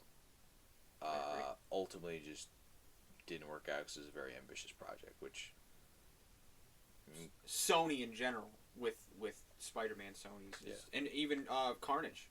I'll tell you, 2 out of 3 ain't bad for Tom Holland. Though. No, 2 out of 3 ain't bad. Not at all. But supporting cast. To be fair, I mean supporting cast and release time. Think about what came out around that time. But fair. Like you said, I think everybody kind of agrees that Tobey Maguire had 2 for 3. Yep. Holland, I think, is going to be 2 for 3. He might be 3 for 3 just based on ratings here, but it's also too early to tell given its opening night. Right, yeah. We're going to take a quick break on the Pause podcast here, and we'll be right back. All right. So welcome back to the Pause podcast here. I'm still Colin. Still Brian. Sweet deal. So Brian, moving forward, they would take a retreat, they being Peter, May. Yeah, that's it, right? Yeah, more or less. Yes, I believe you're right. I believe MJ and Ned are like there for like the initial scene you see, but like they're not really there. They enter, so they go to Happy's apartment. Yeah. And you see it's a condo. It's condo. The movie has to reinforce that too. That's not an apartment. It's a condo. Right, because it's New York and condos are a thing. On Long Island. So on Long Island, which is the safest place I guess Happy could think to live. Which that's kind of like legitimately they go there right after the Matt Murdock scene, and it's just like that is not safer. Yeah. So. Also, is Queens now like part of Hell's Kitchen? I had that like just quick thought like, is it part of Hell's Kitchen now? I don't know, but I know Gordon Ramsay has a restaurant there. So facts. Anyways, but anyway, it's not relevant. Yep. The fact of the matter is that's where they go to essentially get away from the media and just the police and all of that, the investigation. So then, after the encounters with Ock and Oswald and Connors, once again, sorry, forgettable, and Electro, Doctor Strange has like this device where he'll send all the guys back to the universe and they'll die like they're supposed to. Yep. But Tom Holland, Spider-Man, who's super good guy, loves everybody, is like, wants to help everybody. I want to help everybody, so I'm not going to do that. And then he fights Doctor Strange. Which cool. Pretty good fight. Kind of just leaves him. Kind of just in the fight in the Mirrorverse, and he kind of just like leaves Doctor Strange like chill out. He's hanging there. Yep. So Tom Holland's character decides that math is cool, which is not. Sucks. I just can we just talk about that for like a quick second? Just like how stupid of a line that was. So here's how Spider-Man, defeats Doctor Strange. Geometry. So line literally, I believe, is, "Oh, this is just geometry." Yeah, and you can do this. He starts doing equations, And he's like, the final line he leaves is like, magic is cool, but math is cooler, or something like that. And you legitimately said it's not. I did. I said it's not, because it's true. If you like math... Don't listen to the rest of this. Strip. Just don't. So, math was not cool in this. So my audible reaction to the line of math is cooler is not. No, it's not. I'm sorry. I can't. It's so bad I don't have the right vocabulary to express how much I hate that line. Sure you do, just not for here. Yeah, so this is a family show. I've already said worse. There has... Yeah, so anyway, regardless of that, Tom Holland's beautiful, awesome rendition of Spider-Man has a line that he remarks to Doctor Strange here. Magic is cool. Yeah. Math is cooler. It is not. It's not. I had an audible reaction to this. It's not. That was my words. Yep. Exact quote. I sat next to him, so I can confirm that. Yeah, so I didn't like that line. That kind of ruined the entire fight scene for me. Honestly, not gonna lie. It really did. So we know, Batman can beat Superman with kryptonite. Yep. This is 100% lore canon now. Yep. You can beat Doctor Strange with geometry. I hate how that's canon. I hate this damn movie. Yeah, this movie had... Oh, the more I think about it, the more I just hate it. Oh. I don't think I'll hate this as much as I did Eternals, but it's going to be pretty damn close. It's pretty bad. Eternals it's going to be pretty damn close. Stay tuned for our Eternals podcast. Oh, I'll just say right now, Eternals, half a star out of 10. -2. It owes me 2 stars. So the geometry line in the fight scene. I hate it. I didn't like it. Yeah, honestly, it really ruined the fight scene. Right. It really ruined it for me. It was not a great line. No, it was a great fight scene with a terrible ending. I hope that line was improvised. I really hope someone didn't write that down, but I'm just gonna say it probably was. If that's the case, Tom Holland should never be a guest on Whose Line Is It Anyway? Facts. Just throwing that out there. Facts. Yeah. No, I mean, if it was improvised, I don't even know if I feel any better if it was an improvised moment, because somebody in the editing room would have had to watch that, say, this sounds great. That's fact. Pass it to the director, who says, yeah, I agree, and then release it. Yeah. So it has to go through at least 2 channels, which it went through more. So yeah, if that line was improvised, even if I wouldn't feel any better if it was improvised, just because there has to be at least 2 other people, the editor and the director, who was like, I really like this line, we should keep it. And then they released it. They're just like, that's a good line. How is that a good line? I don't know. Yeah, it wasn't a good line. Don't say it again. Yeah. So after that, Tom Holland has this box. This box, if you press the button, sends everybody back. Yeah. But he wants to save everybody because he's a swell guy. So yeah, after the fight scene, Holland is in control of the box that sends everybody back. I forgot what that was called. I don't think it had a name. It probably did. Forgot it. I think Doctor Strange must have correctly said it, and I just didn't catch it. Didn't. It's kind of like Connor's. He's there, but he's not. Yeah. So he gives the box to MJ. He says, "I'm gonna try to save these people. If you don't hear from me, press it." Spoiler: she doesn't press it. Should have. Definitely should have. Definitely would have made it for a shorter movie and a better movie. I digress, because we still need a movie. Facts, but also but before she goes to press it, something else happens that we'll get to. We'll get to that. I promise you. Yeah. And honestly, she probably should have pressed the button. Yeah, definitely should have pressed the button. Would have saved us about an hour. I think. But anyway, so she goes somewhere. I think that's when they go to Ned's grandmother's house. Yep. And Spider-Man now leads. Oh, gee. Connors is there. Well, it's just MJ and Ned. Okay, yeah, MJ and Ned go to Ned's grandmother's.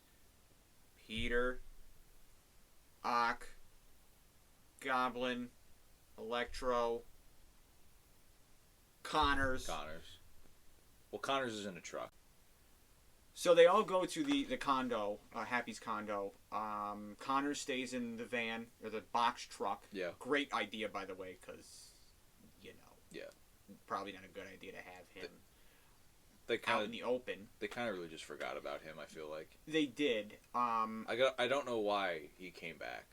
I don't know why. These characters serve no purpose in the grand scheme of things. Oh, we did forget. When the goblin disappears, you know, the bad goblin disappears, and we're back to just a regular old, not goblin, the good guy, if you will, because he's not really good, but he's not like twisted.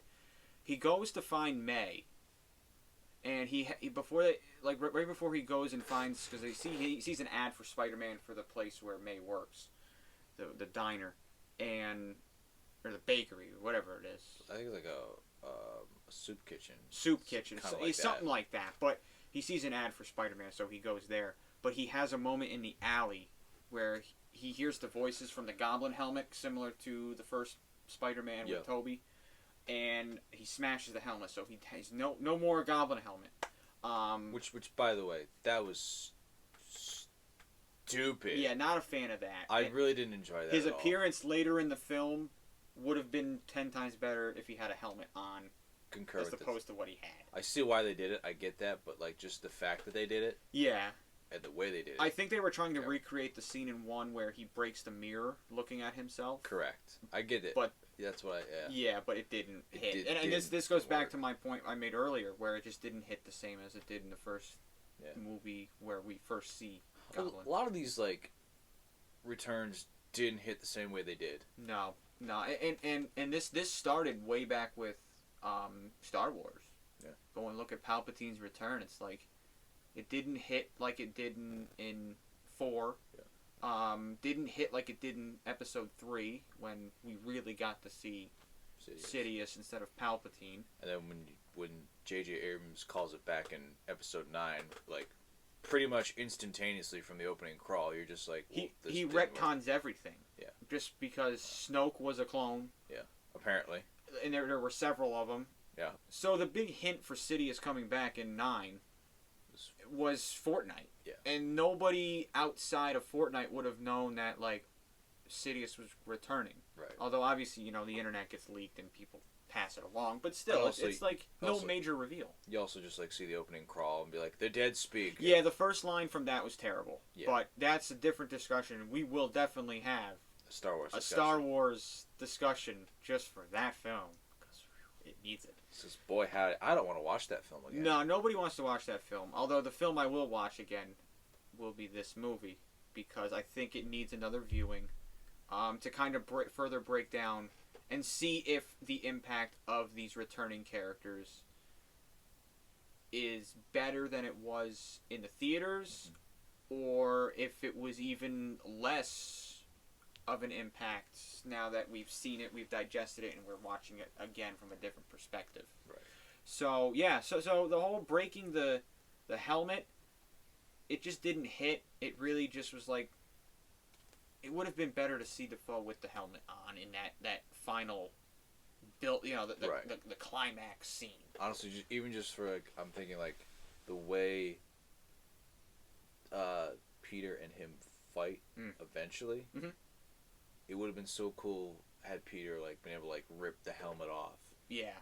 That would have been so cool, but you didn't get that. I was kind of like, well, that's kind of a letdown. Yeah, I mean, and I get it, but yeah, so he has that kind of like internal conflict, I guess would be the best word to describe it, words, in the alleyway, and then he goes to he meets with May in the soup kitchen, as we will now refer to it too as, and yeah, so she calls Peter, and she says, somebody you're looking for, obviously somebody, that being somebody from the other multiverse, is here.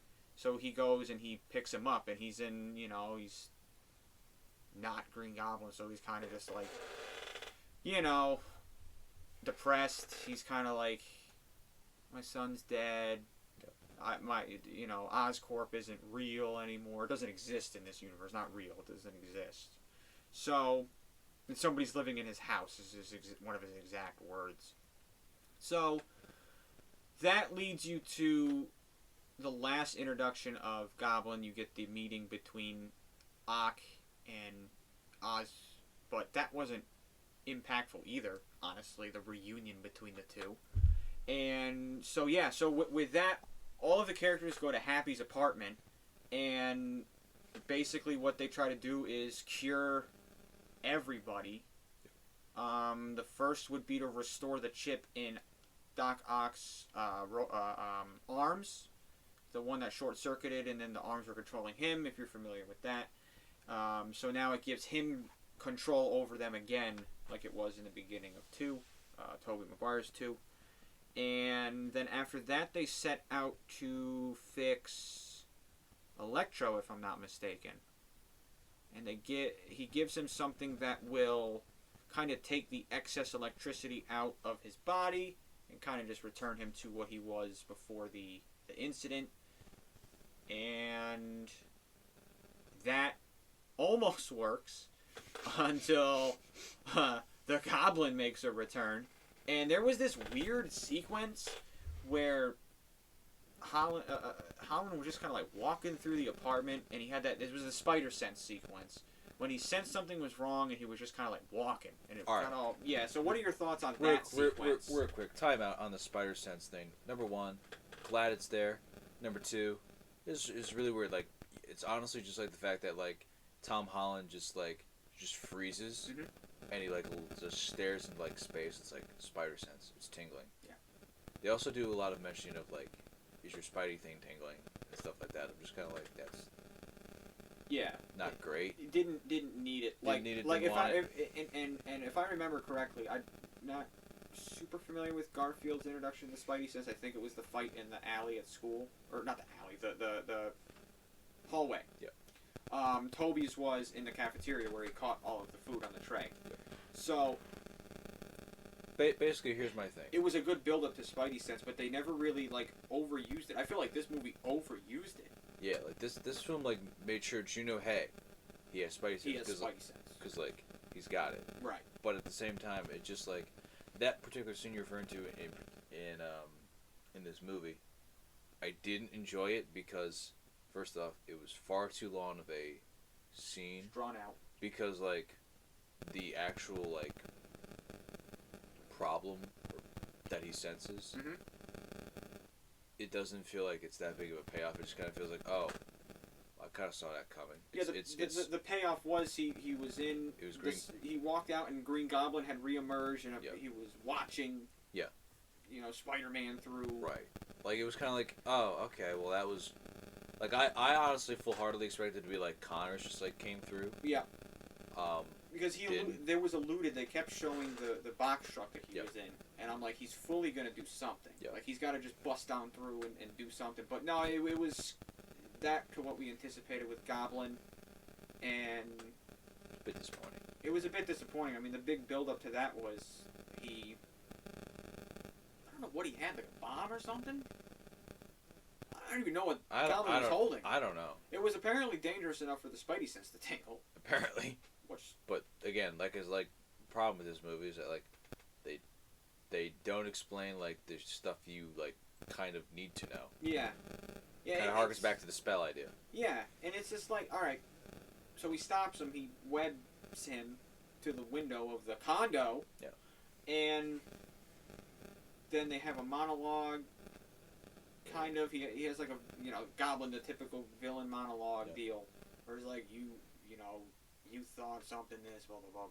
So anyway, that's what all the villains actually villain, with the exception of Doc Ock. Right. So that was a change. I'm not sure that you were a big fan of. Was Doc Ock essentially in this becomes a hero, or anything an anti-hero? I don't know if it's a hero. Yeah, I mean, they basically just cured him. Right. And well, they did restore him to what he was, and he wasn't a bad guy. No. Before the arms kind of controlled him. I mean, I think my thing is the fact that I didn't see the reason for him to come back. So like when that happened, I was like, well, I really don't see the reason now. So I kind of was like, all right. I mean, at that point he just became more fan service. Like, he could have died and it would have serviced the story, and Would have made more sense. It would have made a lot more sense. I don't know if it would have been like better if he did or not, but like. Yeah, I'm kind of in the air about it, but Regardless. it wouldn't have made it worse. Let's just say that it definitely wouldn't have made it worse. No. It might have probably just been the same, but probably same result. yeah. In the end, they have the fight in Happy's apartment, and let's see, Electro takes off this. They tell you what it is, and I forget the name of it now. It's some but kind of, let's just say a suppressor of electricity. Yeah. And he takes it off, and now he's back at he full capacity. He's back at somewhat full capacity, and he steals. So they have like this Stark Industries fabricator, and that's what they're using to make these cures. And it's like, okay, cool. So didn't explain that at all. Yeah, just, so just kind of there. He steals the little power thing, which is essentially just Tony Stark's chess piece, yep. but not. And now he's like Super Electro Man, yeah. I guess. I mean, he's just more powerful than he was. Basically. And then him and Sandman kind of just dip. Leave. They're gone. Like, they just dip. I don't know where they dip to, but they just dip. They're gone. I mean, they bust the window open, and then they just gone. They don't tell you where they go. They just dip. They come back. Yeah. Randomly. Yeah. Somebody made a costume change. Yeah. Get into that. But, I mean, that's really... They're gone, yeah. And then they're back, and one of them has a new costume. Yeah. And Sandman's re-enter was just kind of... Why? Yeah. So, anyways... Well, they don't even, like, bother to focus on these old villains. They bring them back, and they're like, hey, we're going to do something with them, then they just don't. I think they do what usually Marvel expects is, you know these people already. Here they are. Okay, but... You know what I mean? I know enough about Spider-Man, and I still wanted some explanation. No, it would have been... And that's the thing is, you don't need explanation about the character. You need explanation about the character in this multiverse concept. Exactly. That's what you need. So... Yes, I should have clarified. Yeah, the inference that you know these characters is true, but we don't know them in this context. Yes. So... Like... They leave. Yeah. They just leave. Yeah. And we're left with Green Goblin, no suit. Well, a suit's underneath. Yeah. Okay. Versus Peter Parker in the apartment. Also, here's the other thing, too, is the fact that, you know, you've got all these different villains in this moment. And is it just me, or does this feel very, like, anticlimactic as you're watching this unfold? Yeah, it does, and it really, like, you have all these villains, but the one they focus on is Goblin. Yeah. That is, and that's the main villain in this film, is Green Goblin. Which, to be fair, he does kind of have a pivotal role, which we're very close to getting to. Right. But at the same time, I just feel like, I don't know if this scene was just too long, or if the scene just didn't really fit, or if like they just didn't need all these characters in one place at one time. Mm-hmm. That's something I want to, is like, real quick side note, is that they could have just had like Goblin, and then like, oh, screw it, Electro. Yeah, there were too many cooks in the kitchen. I would have been fine with Ock, Osborn, and Electro. I think that would have been fine. I didn't need Sandman. Sandman, the only thing Sandman was or there Connors. Connors, he wasn't even there. Yeah. He was in a freaking box truck. Yeah. But so the scene was so long, we forgot the most important. Probably the most important part of that scene is where Aunt May goes and takes the. I guess it would be the Green Goblin serum. Yeah. And takes it from the fabricator. And the leaves. The real big part of this scene as well is J. Jonah Jameson is out there trying to get footage of this going on. Yeah, J. Jonah Jameson, a.k.a. Alex Jones 2.0, is out there trying to gain footage. And the Spidey sense, I thought the way they set it up is almost like he's sensing these helicopters. And I'm like... That's what I thought, too. Is that what the danger is these helicopters? And I was like, okay, I guess, and then just not. I mean... It was very confusing. It was like, so are the villains going to be like the SWAT guys are going to come in and try to take over, and the villains are going to fight with Spider-Man, and that's what we're going to get? So technical note on the film here. Yeah. The editing was very shoddy in places. Wasn't great. Better than Eternals. Better than Eternals. I definitely saw at least 3 match-on action shots that were horridly executed, and I'm surprised you got out of film school by doing it. Yeah. I think... After Venom 1, I would expect more. After Venom 2, I could understand. I expect a little less after Carnage, which... Unfortunate. Another story. But yeah, I mean, Venom 1 was a great, Let's try to stay. Yeah, on but Spider-Man. I'm just saying in terms of well, because this is Sony, right. So in terms of like shots and stuff like that, I think that if they used more shots like they did in Venom 1, as opposed to what it seemed like they did in Carnage Venom 2, it seemed like they drew more influence from Venom 2, which obviously wasn't as good. Right. So, that would just be my thing. And we both had moments in the film where we looked at each other and was like, that was not filmed properly. That was terrible. Yeah, and that goes to this scene. It's so long. Yeah. It's like, and it's that scene where all we do is we watch Tom Holland, and the world around him blurs, and it's like I don't want to say that's not how Spidey sense works, because it's up to interpretation of every Spider-Man or Spider-Woman, I guess, because Gwen Stacy and all that's a whole other world. But then again, it's relevant now because multiverse. Right. So, but yeah, it's just, I don't think as a person who's enjoyed other Spider-Man films and stuff, that's not how Spidey sense should work. Yeah. Just like the whole world stopped around him. Even just the scene itself, it seems like it just builds to this Spidey sense moment, and it's such a letdown when it happens. And like we talked about earlier, we don't know what he's sensing. Is it the helicopters? Is it Jameson? Is it just the way it's edited? It's just kind of like it could be any of those three, and I suppose on one front it should be like that, so you don't know what it is. Mm-hmm. But at the same time, it's confusing to a viewer. Right. I get what they're going for. It's kind of like, ooh, Goblin was really the bad guy. Right. He wasn't trying to help, but we kind of figured that out. Yeah. I mean, it's not. It wasn't the best kept secret. You just kind of confused me for no reason whatsoever. That's kind of what they It was. It was kind of like they just, like a used car salesman.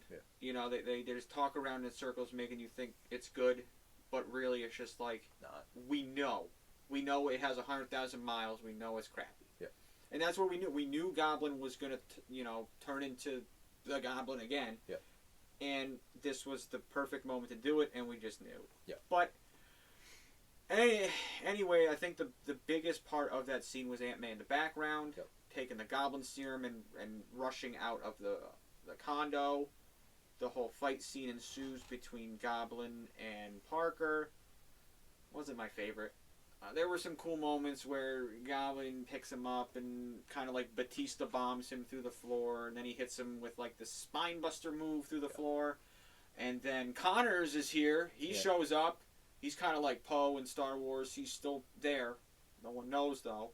He like kicks Spider-Man back into the building, back into Goblin, and then he power bombs him or spears him or whatever through the floor again. It's well choreographed. The filming of it is kind of weird, which ultimately, again, not to keep using the phrase, but it's a letdown. Yeah. It's so just like it was just a shot in the hallway.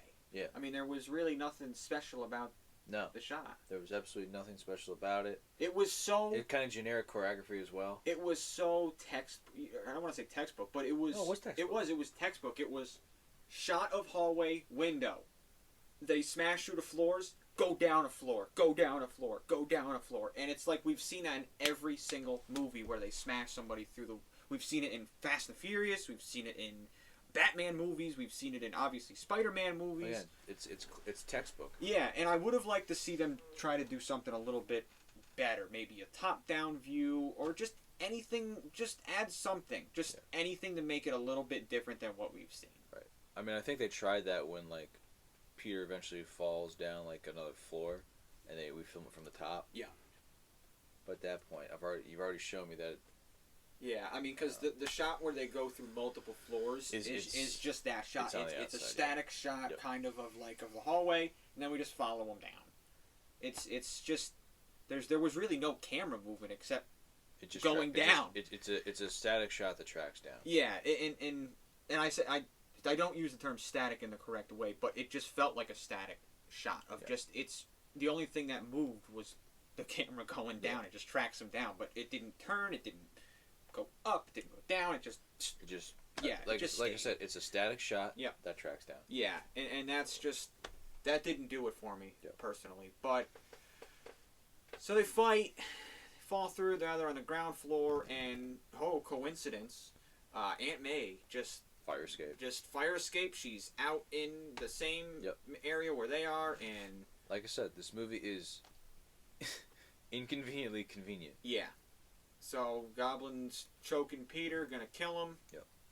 Kind of was hoping for it at that point. Was really hoping for it. Be a shorter movie. Yep. But anyway, Aunt May injects the serum into Goblin, and it doesn't work. Ooh. She kind of backs up. What did she have in her hand that she was gonna hit him with? Was it just like a pipe? I think it was a piece of pipe that she grabbed, and yeah. Okay, so she had something. 1 minute she didn't have it, the next she had it. Yep. I didn't understand it. She's standing in front of the doorway. Then we get a shot of the glider, the Goblin's glider. Yep. And it fires. It just flies right through May. Yep. Like straight up. She's impaled? She's not. Yeah. You would think, but you would think, because in Spider-Man 1, what happens to Goblin when he gets hit with the glider? He literally gets impaled. So that kind of just took away a little bit from me, knowing the first film so well. Yeah, it just. But yeah, so she gets hit, and then Goblin throws a bomb, and then that knocks down Holland, and then Goblin dips. Yep. He's gone. He's out. Yep. And then we're left with Holland and May. And then we think May is okay. She looks like she doesn't get hit by anything. She's fine. So they have this kind of interaction with each other. And here comes Colin's favorite line from the movie. Please share. I'm sorry. The responsibility line. Oh, well, we all know that familiar line from Spider-Man, the good one. Tom Maguire movie, where Uncle Ben gives Peter the responsibility. With line. Great power comes great responsibility, just for people who don't know the correct quote. Yeah. Well, Aunt May entirely screws up that line, and as a Spider-Man fan, that really irritated me. Yeah. We were audibly disgusted with that delivery. However, following that awful delivery, Aunt May struggles to catch her breath and falls down to the ground. And that gives Peter and May a moment to kind of like... I don't feel good, Mr. Stark. Yeah. That's what it felt like. It's basically what it felt like, and boy, how did it really feel like that. So then Peter's kind of like caressing and trying to like... Talk to her. Yeah. And then next you know, he's got blood on his hand, and he's like, oh, that's fantastic. Also, we never see the... Never saw the wound. Or anything like that. So that's kind of another thing. I don't need to see it, but... It would have made that scene... I mean, that scene was a long scene. I had a problem with how long that scene was. Yeah. Make a long... But yeah, it would have made that scene a little bit more impactful for me. Yeah. Make a long story short, Aunt May... Croaks. Yeah, she's dead. She's dead. She's straight up dead. Which both Spider-Man films kind of took care of in their... or Spider-Man, the respective actors, they took care of that conflict or the death in the first origin story of essentially. Right. So it was cool to see it done in this third film, but also just kind of like why was it needed? The only reasons I could think of looking back on it is the interactions between May and Stark, and then May and Happy, but they weren't required. Also, no, I don't want to get ahead of ourselves with a problem with the May saga, I guess. Or the May story coming to an end, the May arc there. Yeah. But yeah, so she's dead. Happy shows up. Cops not happy with that because he just rolls up on an active crime scene. Yep. Fun fact, don't do that. So straight up. Because at this point they would have treated it like a terrorist attack because then again Spider-Man was painted as a terrorist. Right. So yeah, so he just rolls up and he tells Peter to run. He sees May, not happy, obviously. But he tells him to run, and then he gets shot. Yeah. I'm assuming the suit absorbed it. He reacted like he actually physically got shot. So I wasn't sure. But anyway, so he's gone. And can't solve that with geometry. You cannot. Fun fact, magic could probably solve that. So yeah. Geometry, not though. No, not cool. All right. So where does he go after that? No, we go to Ned and... We're back with Ned and MJ. Not at Ned's grandmother's not apartment. Mary. No. So they've got the box, and as I mentioned earlier, they're watching the newscast, and the reporter's like, "Yo, there's at least one dead," and they see they're at the scene where this explosion happened and everything like that. Right. And then MJ's like, "I'm gonna press the button." She doesn't, spoiler. She does not. Should press the have, button. once Should- again. I should- reiterate what we said before. Should have. Should have totally pressed the button. Did not press the button. It's fine. Not really. Anyways, so then Ned's like, "No, you shouldn't press the button." And then like he like, Oh, yeah, so real quick, because this is important. "Oh, that's right. Ned has Doctor Strange's like ring thing. Yeah. That's important. You're right. Should mention that." Yeah, so that's important up until actually right now is where it's important. Yeah. You don't really need to know it before that. Fair enough. But this is where it really comes into play. So there's a little bit of spark happening. And Yeah. MJ's like, "Do that again." and that happened when Parker and Ned did their weird little handshake thing. Yep. I'm not a fan of that handshake, sorry. But yeah, so and then the spark happened. He's like, "Whoa, that was pretty cool." It wasn't. And then that happened before they went to Happy's apartment, I think. So Yeah. So and then this is like so mind-boggling to me is that like MJ's like, "Do it again," and then Ned's like, "I wish I could find Peter Parker." no, I wish I could see. I wish I could see or Peter something Parker. like that. Yeah. Wish I could because there's some variations of this dumb line. Yeah. So he's like, "I wish I could see Peter Parker," and then It was a brief portal, but it wasn't. Like it closed real quick. he closed real quick, and then he does it again. Closes again. Closes again. Third time's a charm. Yep. Kind of. Yeah. Portal found. Well, for you, it was a charm. It's an alleyway. Yep. And Dark alleyway. dark alleyway. We see the back of a suit. And then It's a spider on it. he looks and he waves. He waves. And then he like runs toward the portal. He does. Jumps through the portal. He's in the apartment. Yep. And mask comes off. It is Andrew Garfield! I hate the way this happened though, because the fact that Ned can just do that all of a sudden is not explained. I hate that part of it. I really hate that part. Yeah, honestly, should just press the button. I didn't need Andrew Garfield to come back. I really didn't. No, I really did, but like not like that. Like the fact that there's no space. Like, oh, Ned can just do that. Oh, okay. That was my biggest problem with this. Yeah, that might be my biggest problem with this movie. Just Ned plays such a crucial role, and he's just all of a sudden, and you're just not gonna touch on that at all. He's given this ring, Yeah. Doctor Strange's ring, has no idea how to use it. Yeah. Like there's a line when they first go to his sanctum. Yeah. I don't know. It's the house with snow. Never thought I'd be here. Yeah. I don't think so either. And there's this line where he's like, "How do you know you're magic or something? Yeah. You know you have magic line or blood." It's He's like, I get the weird tingly thing. You should get it checked out. He's like, you should go to your orthopedic or whatever he said. And it's just so. that's the only kind of clue we get. Yeah. But it explains absolutely nothing. And so he can just magically make this portal and make Andrew Garfield just poof. He's here. So like, I was good seeing Andrew Garfield. There was a pretty funny interaction between MJ and him where she threw bread at him. Yeah. Which I was a big fan of. Yeah. I'm just a bread fan. Yeah. But yeah. So there was a good interaction between MJ and Garfield where he's like, "I'm Peter Parker," and she's like, "You are not Peter Parker." Prove it. So yeah, prove it. So she throws bread at him. Yep. And he jumps on the ceiling. He's like hanging from. Well, first off, the bread just hits him. He's like, "Ow." Yeah, he's like, "Ow." She's like, what are you doing? She's like, "I'm trying to see if you have the tingly or the spidey senses." He's like, "I have it, but not for bread." Funny line. I enjoyed that line. But yeah, so the way he proves it is by jumping up and like touching the ceiling and just kind of dangling there. Yeah. And then didn't need that. And then Ned's grandma said, "Can you take care of the Hold spider webs?" She speaks Chinese. She speaks it. There's no subtitle translation, Yeah. and I literally said in the theater, translation. Yeah, we both kind of needed it, and Ned served as the translator. Yeah. After he just does the portal thing. Right. This man has gone from background character to one of the most important characters in this story. I just absolutely hate how it's Ned. Yeah.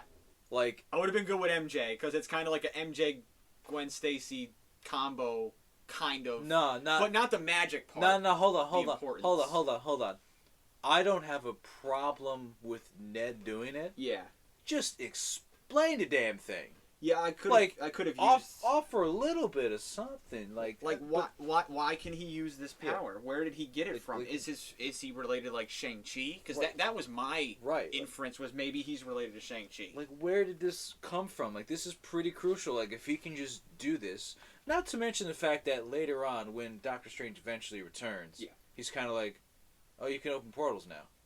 Yeah, he was just okay with it, and he's just kind of like, huh, okay, cool. I guess. Yeah. It's like, I mean, I guess he had more important things to take care of. Right. But I would have liked to have it addressed at some point. Yeah, I mean, maybe Molten Madness. I don't know. Probably not. Probably not. But you know. Anyways. Yeah. So that was the Andrew Garfield big reveal. So like I was cool with him back. Not the way they did it. Yep. Really should just press the button. Should have pressed the button. Didn't press the button. So then you got this, my guy. King Ned. Ned's declassified school survival guide himself opens up another portal, and he wants to see Peter again. And who does he see? He's a man walking in just like regular street clothes. Yep. It's Tobey Maguire. Yep. I was very excited about Tobey being back. I really enjoyed that Garfield was dressed as Spider-Man. He was introduced as Spider-Man. And here's Tobey. He's just Peter. He's reporter Peter Parker. He has his regular street clothes on. I was not to mention the fact that they are 2021 style clothing. They are.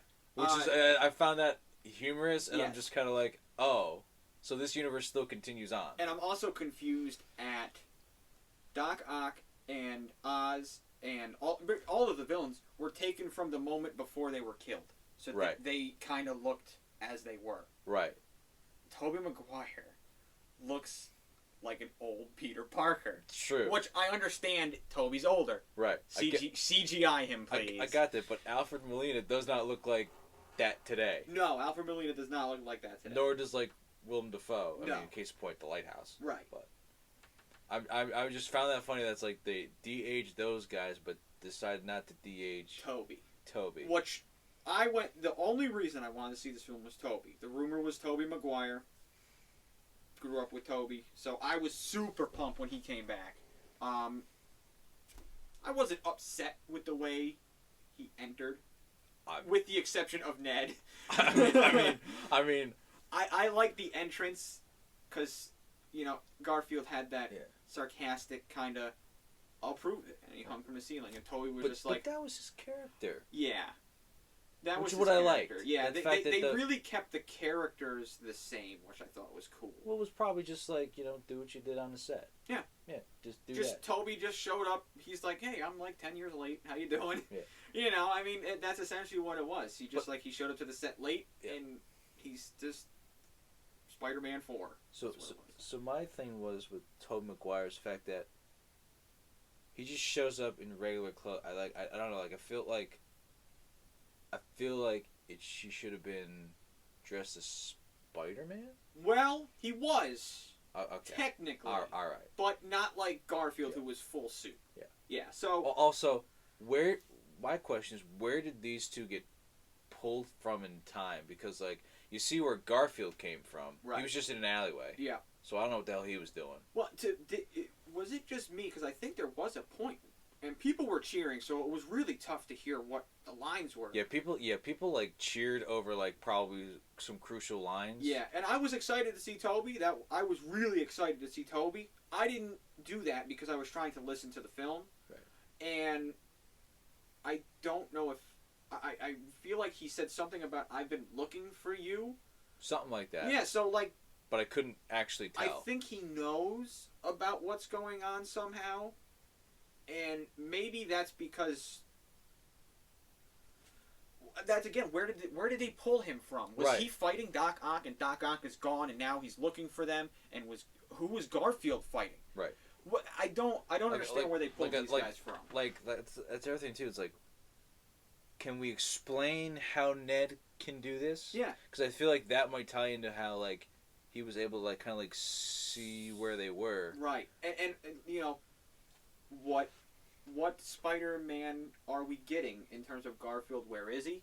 Obviously, Gwen's dead, so we know it's after that point in the film. They make reference. They make reference to that, but we don't know what Toby. Where is he? Is this post, black suit Spider-Man? Is this post Doc Ock? That's what we don't know. We don't know. We don't get enough. We got enough answers for Garfield. We didn't get enough for Toby. Here's why, though. I think because we didn't really get to finish out what Garfield did, but Toby, although Spider-Man 3 kind of ends with like the potential to go farther, right? It's kind of a well-rounded out storyline. It's a good ending to the trilogy. But however, I think I'm gonna go ahead and just do it. Yeah. Because the way they did do it, I think Tobey Maguire. This is probably like his last ride, more or less. His swan song. Spider-Man. I said that. Yeah. Yeah. I think this is like his last outing as Peter Parker, Spider-Man. Yeah. And Andrew Garfield, maybe, hopefully, yeah, has more. I'd be interested in because now we have the setup for the multiverse. I'd like to see Spider-Gwen. Yep. And I think that would be a good, because that's what made that's what made Garfield's character. So we didn't have the answers for Maguire. Yeah. You know, and we got some good, and we got even further answered in terms of, I don't want to give too much away, but closure for Garfield's character. Kind of closure. Continuation. Redemption. We'll go, because you said the word redemption. Whoa. I said redemption for the sole purpose that I'm jumping ahead because I don't care. You brought it up. I got to do it. Well, don't give too much away, but basically, let's just say somebody, MJ, falls, and somebody, it's MJ, falls. Yeah, falls. Not gonna say where yet. Why don't you just say it? Because you've already said who it is. Nah. So like Holland goes to try and save her, right? Doesn't because Holland. and then camera goes right to Garfield, and Garfield's like, "I got you." Yeah. And so like he saves MJ. Yeah. And puts her on the ground and everything like that, and it was like, "Oh, cool, you saved her. Mm-hmm. You couldn't save Gwen." Yeah. So I was just I wanted to bring up redemption because that's what you shouted when that happened. I thought that part of it was really cool, but it doesn't redeem Amazing Spider-Man 2 by any means whatsoever. I didn't think it did, but I just wanted to make a point that you specifically said the word redemption. Redemption is in the defines of you save somebody. Right. Not that it's really going to matter in the long run given this movie, but... I think it gave him closure, and because that was a big point of his character throughout this was kind of... He saw Holland and... He saw Holland's version of Spider-Man with his version of MJ, and Garfield never got that. So he sees them together, and he looks like he's kind of almost, I don't know, say jealous. He's just kind of missing Gwen. So saving MJ at that moment kind of gives him a little closure to move on, because Tobey Maguire's Spider-Man said, you gotta move on. So it was... I mean, to be fair, Garfield makes reference to say that, you know, I got violent and like reckless after that and everything. So I'm kind of like, I don't think it redeems what he did in Amazing Spider-Man 2, but I think it was cool to see the fact that he can save somebody still. Yeah. So I'm going to backtrack a little bit just to get you, because you mentioned where he got angry and aggressive. So to get to that point after the two Peter Parkers meet Andrew Garfield, Tobey Maguire, they go to the top of, I think, the high school, right? Yep. Holland's high school, Holland Spider-Man High School. They, MJ and Ned kind of like console him after the death of May. And then here are the Spider-Men. They're introduced kind of lacklusterly. And then they kind of have this reminiscent moment about Uncle Ben, and May. Which, interestingly enough, you don't get a reference to Uncle Ben there Right. from Holland. Right. And that's something that we had a problem with at the end, which we could talk about briefly, because it's not the worst thing in the world, but then again, like you said. So yeah, and then they just have that moment where they talk about how Tobey Maguire's Spider-Man hunted down the person he thought killed his Uncle Ben, and then wanted to make sure that Holland didn't go down the same path that they did. And that's pretty much that scene, and that was a pretty decent scene. It's just the intro of, like, the first time all three Spider-Men are in the same scene at the same time, which is kind of lackluster, personally. So, after that, where do we go from there? We go to the labs at, I think just the labs at the high school, and they they kind of just try to figure out a plan to, like, fix all of the guys so they could restore everything back to what it was. And then you have some quick quips, some moments between Garfield, Toby, and Holland. So, yeah, so, I mean, that's pretty much it. They just kind of formulate a plan, really, right? They don't really do much in that scene. No, it's just kind of like they do their thing. Yep. And there's a moment where like someone Ned says Peter, and they all answer, and that was, I guess, funny. Fan service. It was fan service, going back to fan service. But that's really the only part of that scene that was funny. And the really big lead up to that was Tobey Maguire has a suit underneath his outfit. Yeah. That's it. Dumb. And then from there they go to fight the villains. Yeah. So Statue of Liberty. With the Captain America shield, which I don't like, but yeah, I was gonna be the only one that was like, that's kind of like I didn't like that at all. Yeah. But yeah, so the lead up to that scene with the lab wasn't great. But yeah, so they go in and they fight the villains. Yeah. Essentially, they're all back. They're all back somehow. They have the box. The Peters, Peter times 3. Peter 1, Peter 2, Peter 3. That's essentially what they call themselves. That is what they call themselves, and they don't know which one is which. And they have the box. They give the box to MJ and Ned, who now Ned can not close a portal convenently. Apparently. So again, explain why he can Ned, do this and why he can't do. Yeah. So it turns itself into a big plot hole. Mm-hmm. And I hope it gets answered at some point. I would hope it gets answered in the Multiverse of Madness, but it won't. I don't expect it. It'll probably be the Venom versus Spider-Man movie. We can hopefully get. I don't think it'll get answered in Doctor Strange because it's a Sony film, right? And I can just tell you right now, Ned and Peter Parker probably are not going to appear at all. Well, but maybe there's a moment that we talk about at the end of the movie where I think that's a probability that we won't have a Ned or Spider-Man or MJ or any of those guys in this next movie.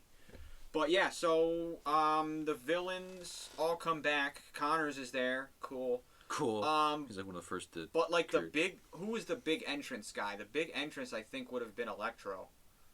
Either that or Sandman. Sandman had a pretty decent entrance. Surprising. So obviously the first time these three Spider-Men fight together, they're not great. They get the butts kicked.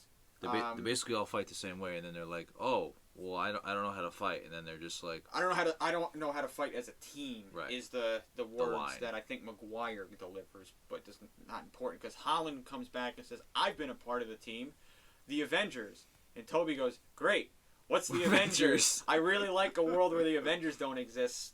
Side note, just because that's pretty funny. I mean, honestly, just the fact that like McGuire's like, awesome. What is that? Yeah, his delivery of that line was great. So then after that, they just kind of like they come up with a new plan to fight as one, and they're like, we just pick one at a time instead of fighting all at once. Duh. Duh. How inconveniently convenient. Who would have thought? So they go after. I really want to change titles to movie Spider-Man. Inconveniently convenient.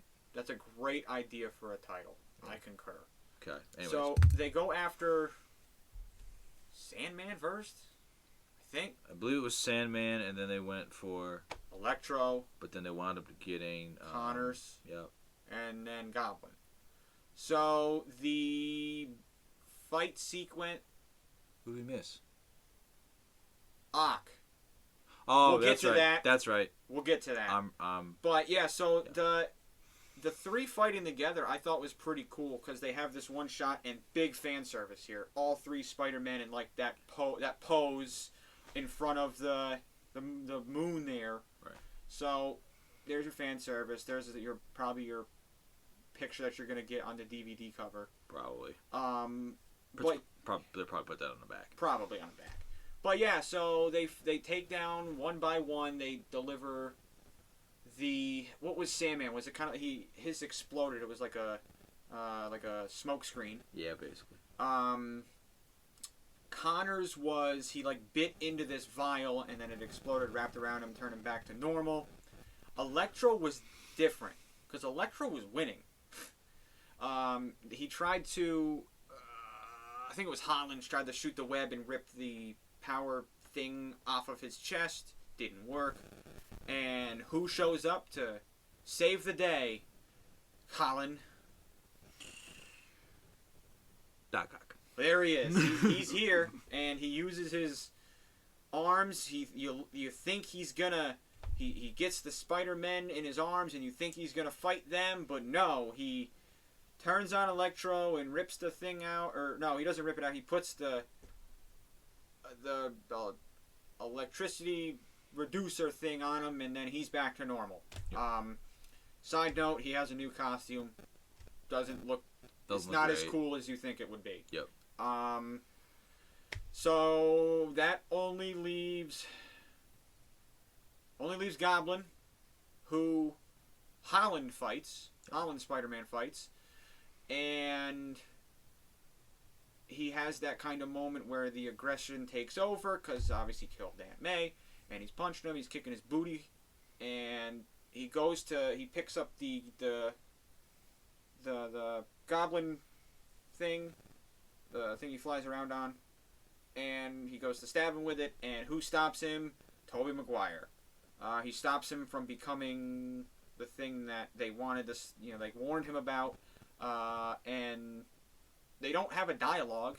They just kind of stare at each other, and Tobey gives him puppy dog eyes, and Goblin, out of nowhere, stabs Tobey Maguire, and that kind of sucked. Wasn't happy about that. But, yeah, so Tobey Maguire stops him from killing Goblin, which is kind of a redemption for Tobey Maguire's Peter Parker and kind of a redemption for Holland, or a breakthrough, rather, for Holland, because he doesn't obviously give in to the hatred, like Anakin. So, after stabbing Maguire, Maguire falls to the ground. Garfield throws the Goblin serum, the anti-Goblin serum, to Holland, who stabs Goblin and turns him back to regular old Oz, the calm guy who's kind of, whatever, not cool, I guess. So there's your redemption arc for pretty much all of the Spider-Man. I think that pretty much solves it. And then all heck breaks loose. Midway through this fight, the Spider-Man versus villains, Doctor Strange appears. We have the interaction about the portals, where it's just like, you can create portals to Ned, and Ned's like, yes, and he's like, Doctor Strange's like, okay. Okay, that's cool. Cool. So mid-fight, we get that. No need. So the world begins to decompress, if you will. What is the name of that happens when the sky breaks open and Doctor Strange has to? Oh, that's basically the multiverse is all coming in. Okay. They're coming in and you can't stop them. All right. So essentially, what happens with the end of the Goblin confrontation is the multiverse just kind of opens, and all of the multiverses, the floodgates open. Here they come, and Doctor Strange cannot stop them himself. So it is revealed by Doctor Strange that the only reason this is happening is because people know he's Spider-Man, or Peter Parker is Spider-Man. Okay. Kind of, I don't like that. Yeah, I guess. So, what's Tom Holland's Spider-Man solution? Erase everybody's memory. Peter Parker does not exist. And Peter Parker not existing is a very key phrasing there.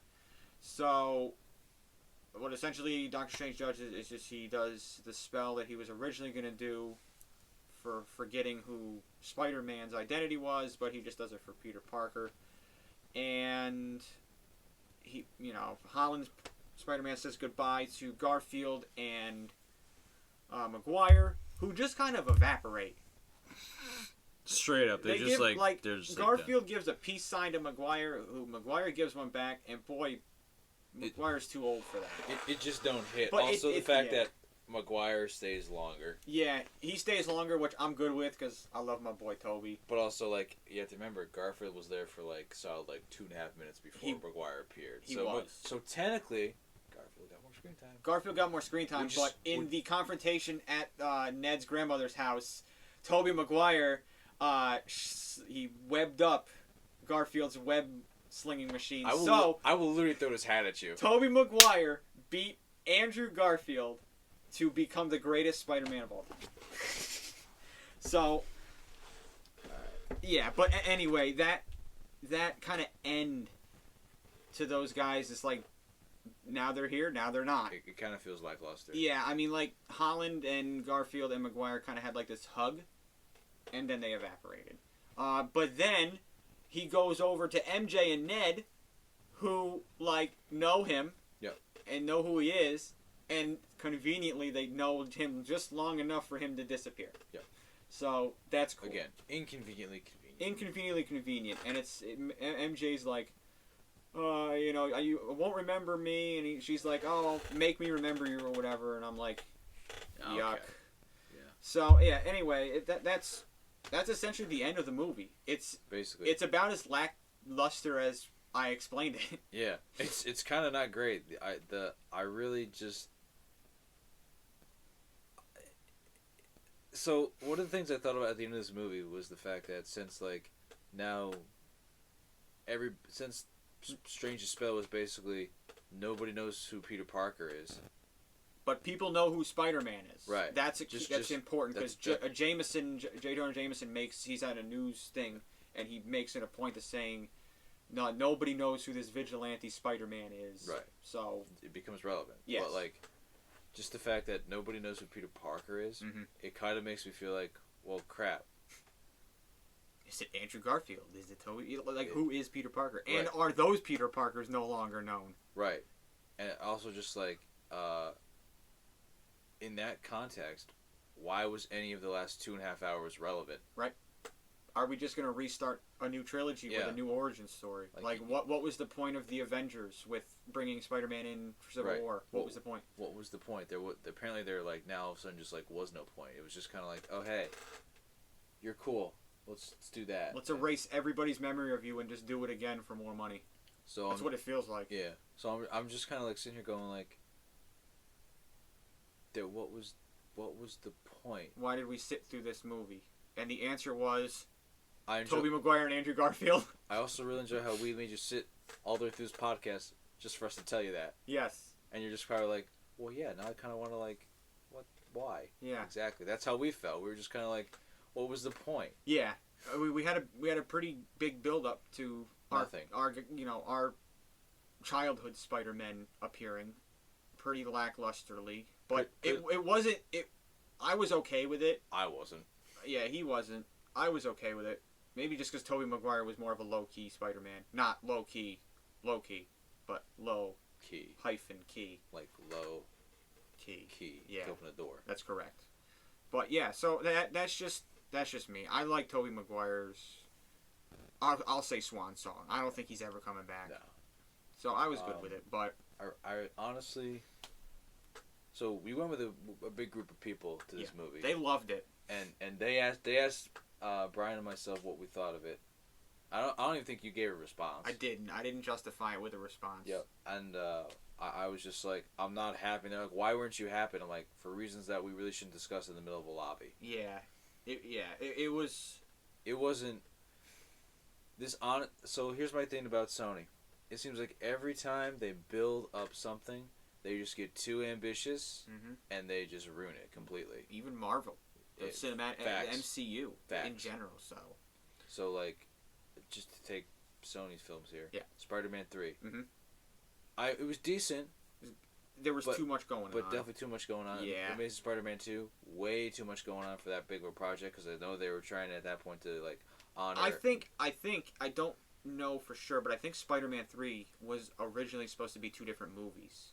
I believe with the symbiotic suit being the 4th movie. Yes. But they cut it. So again, they tried the same damn thing with a similar concept, I should say, with Amazing Spider-Man 2, where they try to set up the Sinister Six, and then they're kind of like, no, we're not really going to do that, but like we kind of might do that, and then that ultimately just lets the film fall short. Right. Because I think they originally wanted to have Andrew Garfield in the MCU. Yes. Which obviously didn't happen. Right. In this film, but whatever. I think it might have to do with how they did his origin story with Gwen. Maybe. Yeah.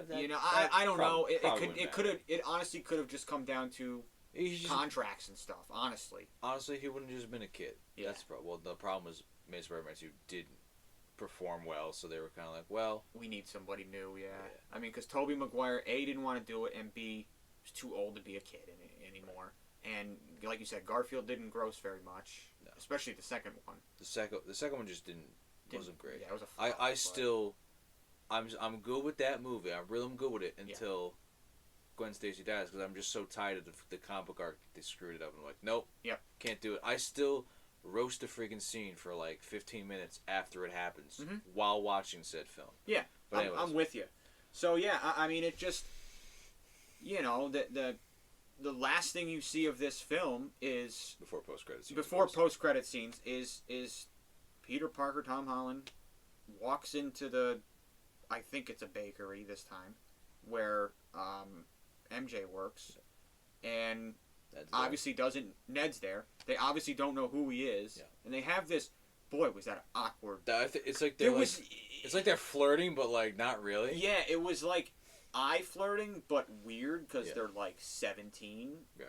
Which I guess makes sense, but like it was such an awkward silence. Yeah, like say something, put a TV on in the background, literally. Yeah, anything. But that's the last thing we are left with in that movie is like, I'll see you around, and then he leaves and credits. Yeah. Also, this is like so dumb to nitpick this, but like it's just the match on action to this. Yeah, I'll take a cup of coffee. Okay. He starts to read this speech he planned out, like, I'm Peter Parker. No, not even. Pause. Not even that. Peter's just like, I'll take a cup of coffee. MJ's like, cool. Proceeds to grab a donut. Yeah.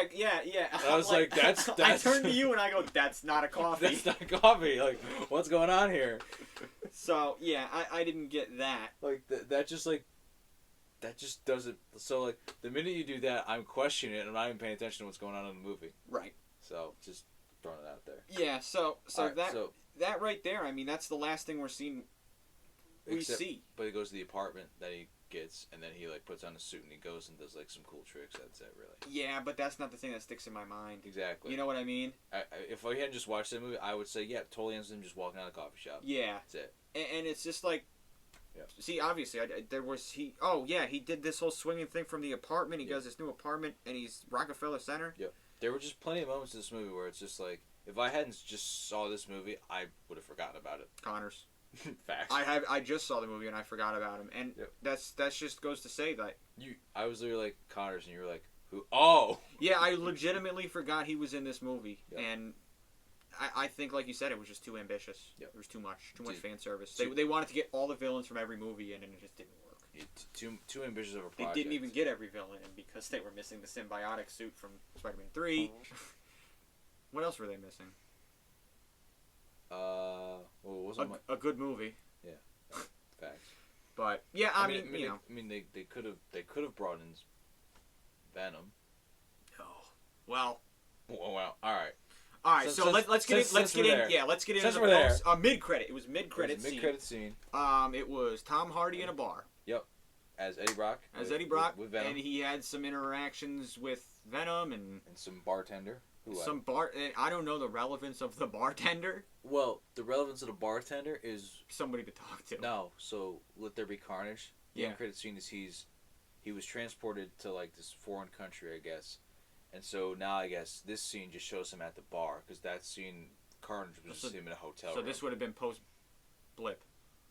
So like, here's the thing I actually thought about was the fact that it is post blip of course, but I think what stuck in my mind with this scene in No Way Home is that before Tom Hardy is like they disappear. Yeah. There's like that purplish glow. Mm.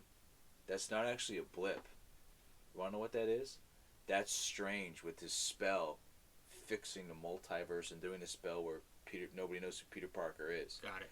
So the fact that in Carnage they see on the TV Tom Holland's Peter Parker. Yeah. They're talking about Peter Parker and then they disappear. Yeah. That kind of implies Eddie Brock is not going to know who Peter Parker is. Right. Or which Peter Parker is the correct one. Nah, he's not going to know. But yeah, I mean, nobody knows. Nobody knows anymore. Right. That's the whole point of this film. Well, because I feel like Eddie Brock would know Peter Parker because of, if you remember what the bartender said, he was talking about the blip. The family was gone for 5 years, so obviously he knows Holland's Peter Parker. Yeah. So that's the one Eddie Brock's hearing about. Right. But with with Strange's spell, obviously we're implying Holland Parker here. Right. So, but who knows? I mean, at this point, who knows? But the other thing too to consider is how licensing works. Mm-hmm. So like Venom is a Sony movie. Yeah. Spider-Man's a collaboration between Marvel and Sony. So it'll probably be Tom Holland. I expect it. It would probably be Tom Holland. Yeah. But this also means that like to get Eddie Brock in the MCU, it has to be cleared by Marvel. Right. So will that happen? Probably not. Probably not. At least right now. Yeah. At least right now. But I think they ironed out the Spider-Man Sony Marvel details, so it's gonna stay Sony. I think. Yeah. So like Marvel, like I believe fronts the cash for it. Yeah. Or something like that. So they just say yes, you can do this, and then they give them some money.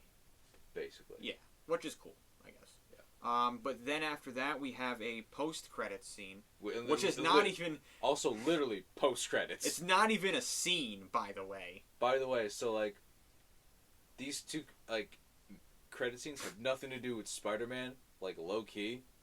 Just like point that out there. They don't. They have the only thing these two scenes have to do is the mention of Peter Parker. Yeah. In the Eddie Brock scene. Yeah. And then this one is literally just a teaser ish. That was a full on trailer. No, it's not like an official trailer. I know, but it was a full on trailer. Right. I mean, it showed a good chunk of the movie.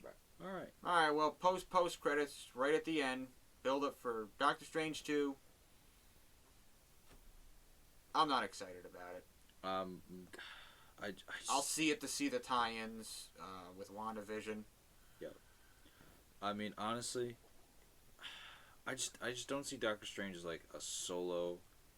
Actually, I fell asleep during his movie. Yeah, it's not even a solo film because you're gonna have Wanda Maximoff in it, so it's not even. I don't get why they call it Doctor Strange and the Multiverse of Madness. Just call it the Multiverse of Madness. Yeah. Marvel Studios, the Multiverse of Madness. I would be perfectly fine if they just called it. Yeah. It's trying to add characters' names to it. Black Widow makes sense because Black Widow. Iron Man makes sense, but Doctor Strange, it's not going to be just him. Right. At least that's what I gander. It sounds like you gander from the trailer. Yeah. So. Not excited. Also, as I point out, the Spider-Man movies that MCU have done are not just Spider-Man. But even this one, it was totally involved Doctor Strange. I mean, he was pretty key. And Ned. Yeah. I don't understand. That's the thing. I don't understand. I mean, like, he never got the time to shine alone. Yeah. Garfield got it. Toby got it. Miles Morales got it. But I think that's kind of the point. Yeah, but there's a thing. He never developed into Spider-Man. He was always Mini Stark, if that makes sense. Yeah. Well, Far From Home Well, no, because he still had Nick Fury. Yeah, he had help. Even Nick Fury was there. He's never not had help. And he needed other Spider-Men to deal with this. You know what I mean? And here, so this is my super hot take. I said this on the entire way when we were planning this. My super hot take on this movie that you're going to like. We all know number one for me is Tobey Maguire. Andrew Garfield redeemed himself for me in this film. Okay. Just because of Holland. Okay. I don't mind Garfield's Spider-Man. I didn't like it to begin with. I actually hated him. And now I see why you I kind of like him. So I wanted see to why you him. held on to this for so long. So damn you. I really, really appreciate Garfield's performance after Holland because what I just said there. Holland has never shined on his own. Holland has never shone on his own. Sounds wrong. It does. That's why I said shined. Okay. Anyways, Holland never had an opportunity. No, not even that. Holland never was center stage. He was always Nick Fury helped me, Tony Stark helped me, Captain America helped me, Doctor Strange helped me, other Peter Parkers helped me. Doc Ock helped me in this film. He had so much help. He's never been alone. But could that be because the film's motif that they run through here is like learning what it takes to be a hero? So yeah, perhaps that's why.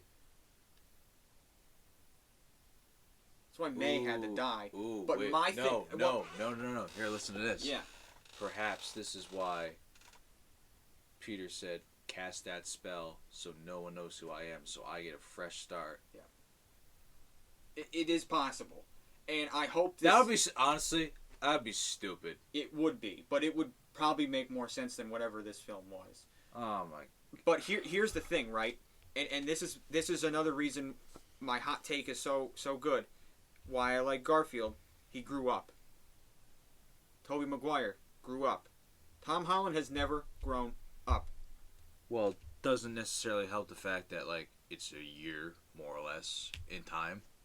I know. But he had so many opportunities. You can't be a kid the entire time. And I get Spider-Man. He's a teenager. He's cool. He's hip. He's awesome. He rides hoverboards. But it's like he doesn't learn from his mistakes. No, he never learns. And he always has somebody to correct him. Who fixes the problem? Doctor Strange. Twice. The Peter Parkers. Plural. Fix the problem. Doc Ock literally fixes the problem. Holland has never finished anything. Tony Stark, by the way, killed Thanos. By the way, I never mentioned this, but the fact that Doc Ock takes the electric doodad off of Electro. Yeah. I hate that so much. It should have been Andrew Garfield. No. Oh yeah, Electro. You're right. Yeah. It should have been. I think Doc Ock should have been bad. Toby should have defeated him, but. I know what they were going for that whole redemption arc. I got it. Yeah. I understand, but like, you're right. You just really missed an opportunity there. Andrew Garfield should have defeated him. He defeated Connors. Whoa, real big achievement I know. there. I mean, did it once already. Do it again. Toby didn't. He actually said that in the movie. He did. I mean, Toby beat Sandman. Cool. Again. Done it before. Yeah. And you know what? He didn't defeat Goblin. Yeah. So. Tom Holland did that. Well, actually, technically, no. Garfield did.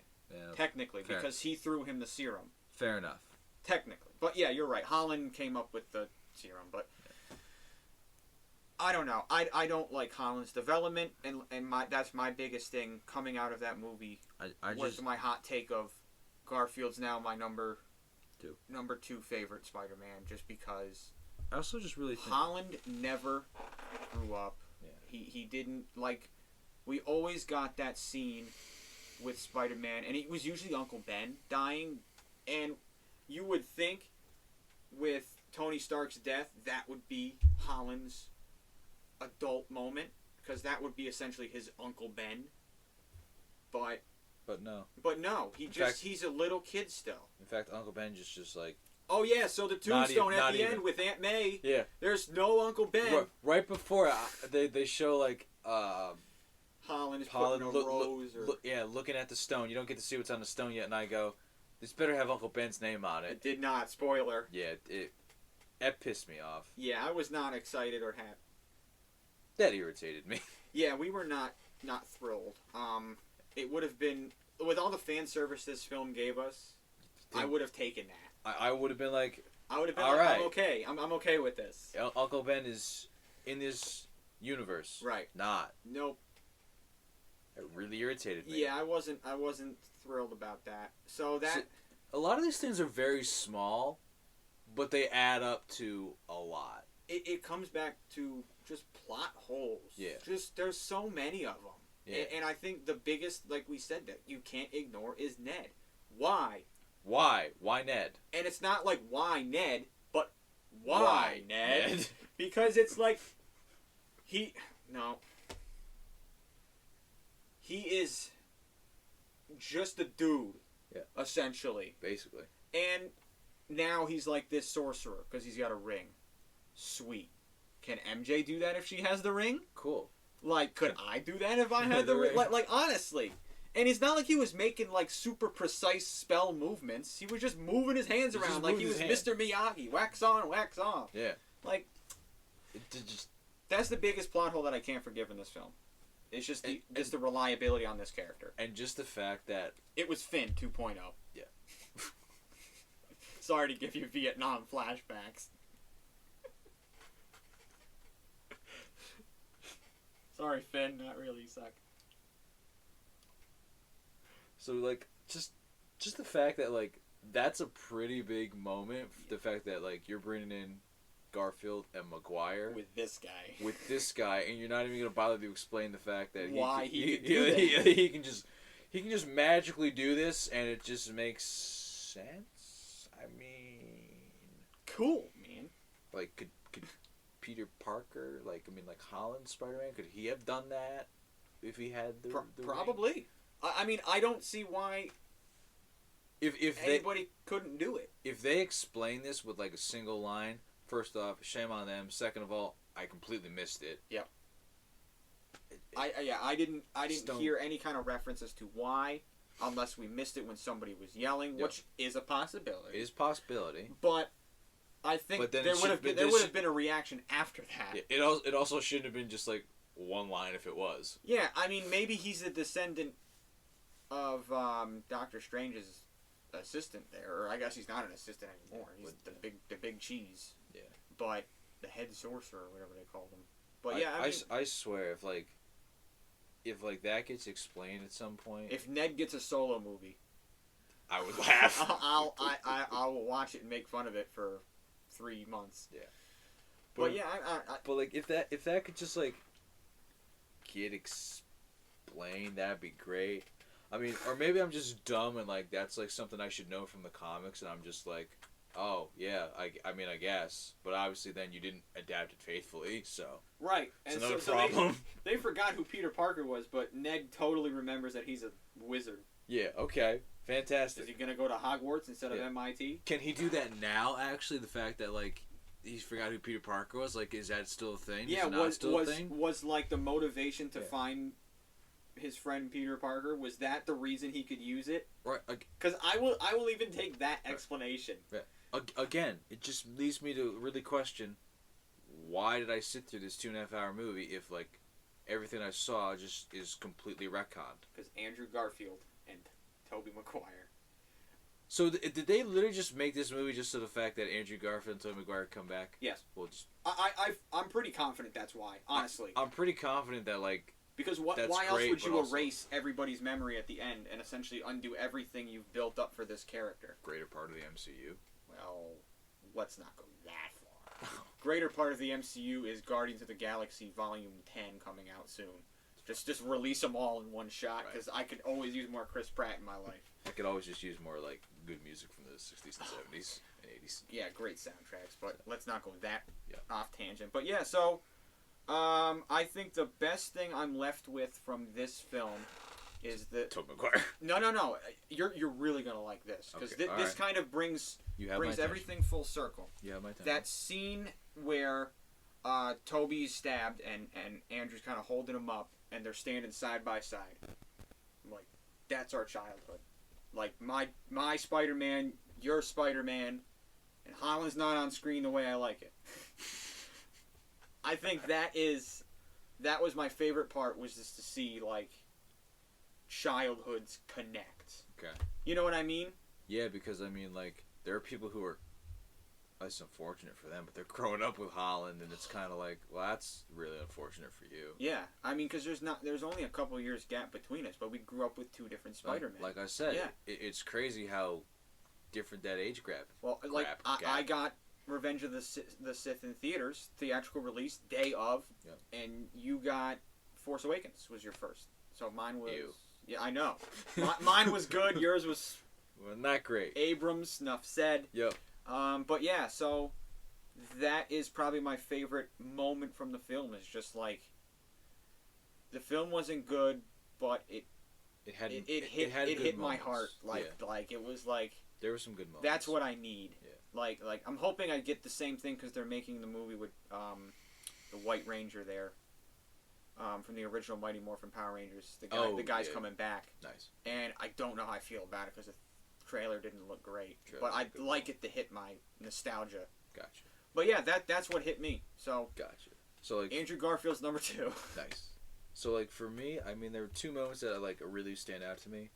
Mm-hmm. One might be just because like where I'm at in like a grieving process. So I mean, like obviously, like like it's almost a year for my mother's anniversary. Yeah. So like when I watched, I don't know if I'm gonna do this without shedding a tear. Holy fuck. You got it. So like when I watched Aunt May die and Parker's just right there, it's like, fuck, I wish I had that. Yeah. Cut that F-bomb out, please, but It's I alright. just gotta get my emotions out. It's all right. You wish you had. I wish I had like that kind of closure. Mm-hmm. So like I can kind of relate to that. Like that's like, damn. Yeah. Like, It's a very powerful. impactful moment. Yeah. And wonderfully well acted. Just credit to Marissa Tomei and Tom Holland there Yeah. for acting. I that think out. the scene went on a little too long, like we Yeah, discussed. for sure. But to be fair, I understand why. And I went through the same thing with my grandfather passing, and when I went back to watch the Spider-Man films before this with the anticipation of the returns, the Uncle Ben scene in Tobey Maguire's one hit hard because he was so close. I was close with my grandfather, so it was like I kind of got the same thing. Yeah. Because with everything how it was, and unfortunately when you have a relative in this quarantine lockdown environment, you can't go see them. Right. So you're right. I got to see him through a screen. We never had that moment where Toby's holding this man that raised him. Garfield's holding this man who raised him. Right. And Gwen. I mean, Garfield had Gwen and Toby had Harry, and so those were just such powerful moments. This was the first for Holland. Yeah. Well, let's count Iron Man. I don't count that. I don't I didn't count that feel at all. anything. You know what I mean? Like the Nah. way you felt watching him and Aunt May was like, this is This me. is That's family. where Spider-Man starts. Is that death? Yep. Right there, and it's a shame it took this long to get to that point. Especially for this incarnation. I think they tried to fool you with it with Iron Man, and I'm gonna be honest, it didn't hit. If we had more Iron Man, Spider-Man scenes where Holland and Downey Jr. had some kind of connection, like an Uncle Ben to Peter, I think that would have been more impactful. Yeah, But with the May character, they built it up. Yeah. And I like the way they did it because it's like she stood up. We thought she was fine, and then wasn't. Perfect. Like you said, great acting on both parts there. I think even for me too, it kind of like again parallels the thing with my mother. It's like in hospital. Yep. Comes home. Mm-hmm. Fine. Not fine. Not fine. Yeah. I mean that's the thing. But I think that's always been the thing about the Spider-Man movies is that like they're relatable. Yeah. For both the right and also the wrong reasons. Right. At the same time. You have a choice, and obviously they have a little bit more power. Right. With their abilities, but you have a choice there. Do you? And every Spider-Man has had it, and literally Holland had it this film so late, but Tobey had it, and Garfield had it when they could have killed the people that hurt them, but they didn't. They turned the other cheek, and they became, they grew up. They were a man. Right. Holland had that. I still don't think he's a man. I don't think he grew up because of that end scene. Right. You know what I mean? If he walked into that place and didn't stutter over his words, or even if he did, and when MJ made a line to Holland, "Can I get you anything else?" Even if he went, "Yeah, can I take you out for coffee?" Yeah. Something. That little piece of just a line right there would have made, I think, my experience of this film just a tad better. Just because I would have felt like finally Holland has grown up. Peter Parker, instance of Peter Parker, is an adult. Yeah. Mm-hmm. I concur with that. Going off that, my second favorite point of that movie was the fact that Garfield and Maguire were literally just like, we took these events that happened to us, and we were just like, we can't be angry about it. We just have to grow from it and just kind of accept it. Yeah. And I liked that. That was a cool motif. And then Holland's just like, I want to kill him. Okay. Yeah, I like the Garfield and Maguire moment. Didn't like the follow-up. Yeah, and to be fair, I said this to you before. I think Holland's performance in this film, in terms of what people are going to think of him, is going to be based off of what happens with Maguire and Garfield, and because they're going to serve as a mentor. Tobey, love you, but you should have been more of a mentor, and that comes down to writing. It's not his fault. Right. I think he did great with what he was given. Right. But they should have used him. He is the elder Spider-Man, obviously. Don't know where in the universe he is and what time period, but you would assume he's the elder Spider-Man. And they did no, they didn't cover him up to be like a younger version. So he is the eldest. He should come out and say, don't do that. Do this. Learn from it. I grew up from this experience, and then Garfield could chime in and say, I had something similar, but Tobey should have been that. He should have been the mentor. He should have been the Iron Man in this scenario, where Stark took him, under his wing. So, that's my biggest thing with Maguire in this film is they just didn't utilize him as he should have been, as that mentor role. So, yeah. And that for you is like the worst part of the movie? Because like the worst part of the movie for me, again, really is Maguire and Garfield's entrance, courtesy of the fact that Ned having this power is just not explained. Yeah, It's so crucial, and I feel like people are just gonna gloss over it. So hate's a strong word. I dislike that part probably the most, like you said, for Ned. I didn't hate the entrance. I think explained properly, the entrance would have been pretty cool. Oh yeah, you know what I mean? I've been cool with it. Yeah, if there was an explanation like, I am a wizard and I'm gonna try to find Peter. Yeah. And this goes back to Doctor Strange saying there could be just side effects unknown. Yeah. And like he summons this thing and he's like, who's that?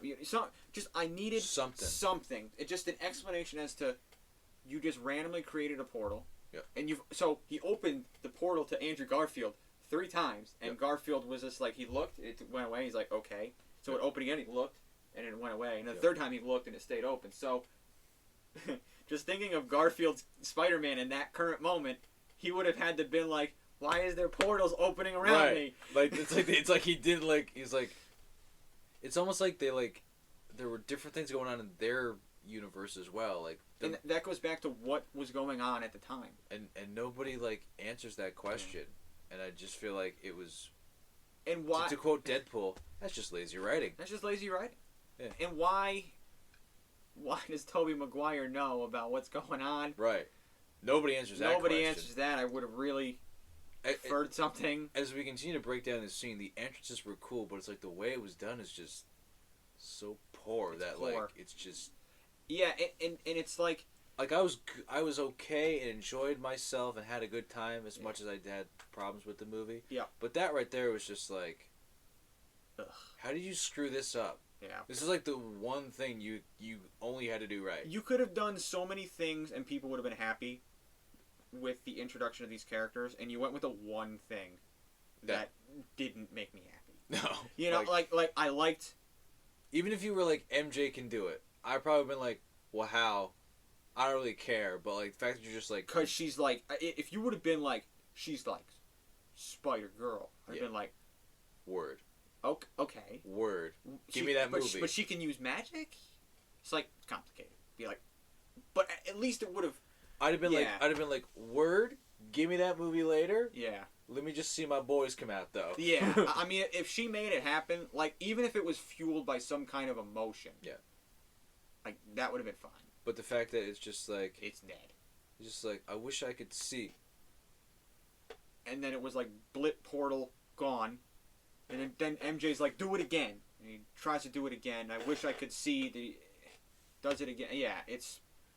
I just like the idea of like Andrew Garfield Spider-Man just walking through the alley, and then like portal opens, he looks and it closes. Like I just really like the idea of that. I don't know why, it's just making me laugh. It's just kind of like. And then it's like Tobey Maguire. It's like portal, and he's walking right into the portal. Yeah. It's like, did he get 3 portals as well? No, he just got the one. He's just like, oh. He's like, all right, I've been waiting for this, and you're like, why? Yeah. Why are you waiting for this? Well, it's almost like he was waiting just because like everybody wanted to see Tobey Maguire. Yeah. I think that's what they wanted to go for, and they tried to hit that line, so everybody was like, we've been waiting for this. And they just. I was like, didn't. Why? There was just a lot. There was a lot that I'm just like, it's fan service, it serves no purpose, and then it's just like, that's cool. Why? Yeah, but, why? But why? Yeah, I have. Like, it's almost like someone wrote a fan fiction, and as most fan fictions, just did a poor job at it. I'm not saying the screenwriters did a poor job, but like, the fact that like that's a major plot hole. Yeah, they didn't fill the plot holes like they should have. Like, we had that problem with. Eternals. 1, 2, 3, 4, 5 or 6 movies. Most of them J.J. Abrams directed. Oh, all right. You know what I mean? He just kind of and Eternals. Yeah. They start these, what you think is going to be key pivotal points in the plot, and then it's gone. Just abandon it. It's gone. Just straight up abandon Thanos. it. That's it. Why does Marvel leave plot holes? Thanos. He just Thanos snaps the plots. I mean, I'm going to be honest with you. As much as I really enjoy Infinity War and Endgame, there are so many plot holes that they're just like, because Thanos. That's right. And I'm just like, okay, but that's not a reason. You can't do that. I mean, that's essentially what Rise of the Skywalker did. It's like, hey, remember those plot holes? They don't exist. They don't exist. Because Snoke was a clone. They don't exist anymore. And you know J.J. Abrams was in the writing room going, And Ryan Johnson's over in the corner going, I hate everything about you. I hate everything about you because you just ruined my movie. And like, you know what? And I just sit in the corner and go, this is a great movie. This is a great movie. Talk about The Last Jedi, not Rise of Skywalker. Yeah, Last Jedi, compared to those is... fantastic. They're all kind of rough, but it's the least amount of pain I felt during that trilogy. I really enjoyed Last Jedi. I'm just going to say that's my favorite Star Wars film. Revenge of the Sith, viewing it in the theater experience kind of bumps it up for me, but fair enough. We'll say I'm a big fan of Empire. Yeah. So, but yeah, it's plot holes. That's what it comes down to. Is like this film is just like I said, they leave more unsolved than answers. You know what I mean? There's more questions than answers, and I hate that. Like I said, it's little things, but those little things quickly add up. Mm-hmm. As you continue to go. Because you know what's fun? Math. No, they do. It must seem like we're nitpicking certain things, and we're cherry picking these little small details that just focus on Toby and Andrew. But no, it takes away from all of that. Right. Because the intro of Toby and Andrew is the biggest plot hole in the movie. Yeah. And the fact that, you know, it's like Doctor Strange, oh, you can't change the spell 5 times, then it's like, okay, cool. That could open the multiverse. Sweet deal. Yeah. Doc Ock, just out of nowhere. Well, where did he come from? Yeah, why is he here? Why is he on that throughway? Like how? Why? Where I did he come understand the military part now, where Electro and Sandman came from, is because that's where they were when they're. Well, I guess he was in Electro was in Oscorp. Well, I mean, Sandman was in the. I mean, it wasn't really military. It was a quarry, I think. Yeah. Or something like that. But for Electro, but for Sandman, I believe he is some like military thing. Yeah, because he fell on like a particle thing. Yeah. Because I was kind of like, all right, I know where that's coming from, so that's why I was like, Sandman originally. Yeah. And then like sort of I'm like, all right, Electro. Yeah. That doesn't make. Why are we? Anyways. 2 universes, one. And then it came together, but I was just. But like Doc Ock, why is he on a throughway? Yeah. And just, Goblin. Just why? I guess Goblin flying around, but. But like, where did they come? How did Goblin find Doc Ock? Where seriously, where did they come from? Yeah. Why were they pulled from this particular moment in time? They were all about to die, is from what I'm understanding. They were all taken from the moment before they died from their respective They are taken from the moment they all die from their respective Spider-Man. That's what we're led to believe from the line by Doc Ock. So is it all about redemption? That's my That's my thing. I think it's redemption. But that's not the point of Spider-Man. It still just doesn't work though. No, especially considering that Garfield and Maguire have aged. Well, Garfield kind of looked good for his age. Tobey needed some makeup. Yeah. I love Tobey. I think Tobey's the best Spider-Man, but they could have done a little bit more for him to kind of either age him down or just talk about why he looks older. Right. Once again, plot holes. Plot holes. So that I can't think of really anything else that I like. I can think of a few other things I hate or dislike. I think I think we covered pretty much everything. Pretty much. So in short, it's not great. It's not bad, but it's not. It didn't live up to the hype. It actually fell really short of the hype. Very short. Like I said, again, we're not really nitpicking because like these small little plot holes really add up to a bigger picture, especially once you get to the biggest plot hole of the movie. Right. Which then it's just a major problem. It's like, okay, that. It's like, why is this Ned character so relevant? Yeah. It is. It's really like in. I'm really wondering if I missed a line that was delivered in Homecoming or Far From Home. We might have. But I can't think of one. The only one I can think of is that line with Doctor Strange where Ned's like, my family, I think we might be related. We have magic and I feel a tingle. And that's it. Yeah. That's the only line we get. I seem to recall like Ned mentioned something about like wizards, but like I think that was because like Dungeons and Dragons probably. Now you know what it was? No. It was when Parker was first telling him about Doctor Strange in an earlier movie, so that has nothing to do with him then. Okay. Yeah. So I see. There's really no explanation given. There really isn't, and I highly doubt we'll get one in Doctor Strange too. Did they realize that was a plot hole when they made the movie? I hope so. Like, because I'd really hate to think that they wrote this movie, okayed it, edited it, and was like, this is solved, right? And they're like, yeah, this is solved. Yeah. Like, if I have to watch a deleted scene to figure this out, I'm going to be pissed. Oh, absolutely. I would be very, very upset if I have to watch a deleted scene to figure out why Ned is so important. Yeah. Or a Snyder Cut. Listen, I don't want to watch 4 hours of this movie. I'm going to be honest. I already spent 2.5 hours on it. I'm going to level with you here. This film probably could have been either shorter or longer. One of the two. I'm really opting for the shorter. Yep, me too. Just press the button. But it did not need to be 2.5 hours. No, I would have been perfectly fine with Spider-Man's development if he said what he did say. He said, they're not my problem. Yeah. And just... He tried to tell you they were not my problem. Yep. Then he made it his problem. And then everybody else tried to say it's not your problem, hit the button, and he didn't. He should have. This would have made everything just a lot easier. So much better. Aunt May would have survived. It may have been a better movie. Can't confirm or deny. I think it would have been a lot better. I mean, probably you should have just hit the button. Get me a credit scene of Venom versus Spider-Man and let me go home. Yep. I mean, that would have been perfectly fine. Yep. I would have taken an hour and a half movie. So It's just too ambitious of a project. Yep. Bogged down by plot holes. Yep. And an obscenely long runtime. it felt like it was trying to be an epic, like an end game. It's not. And it's not an end game because there's not enough. There's not enough material. There's not enough cogs in that machine to make it an epic. It was just. It felt like that's the thing is I hate when movies. I know when Act 1 ends and Act 2 begins. I want it to blend. I knew where every act of this movie ended, and I felt like there were 4 acts in this movie. Honestly, you know, it's like. I would honestly say like Act 3 was like Maguire and Garfield and returning. Act 4 was the end. was the fighting, and I'm just like, that doesn't seem right. No, and that's the thing is like.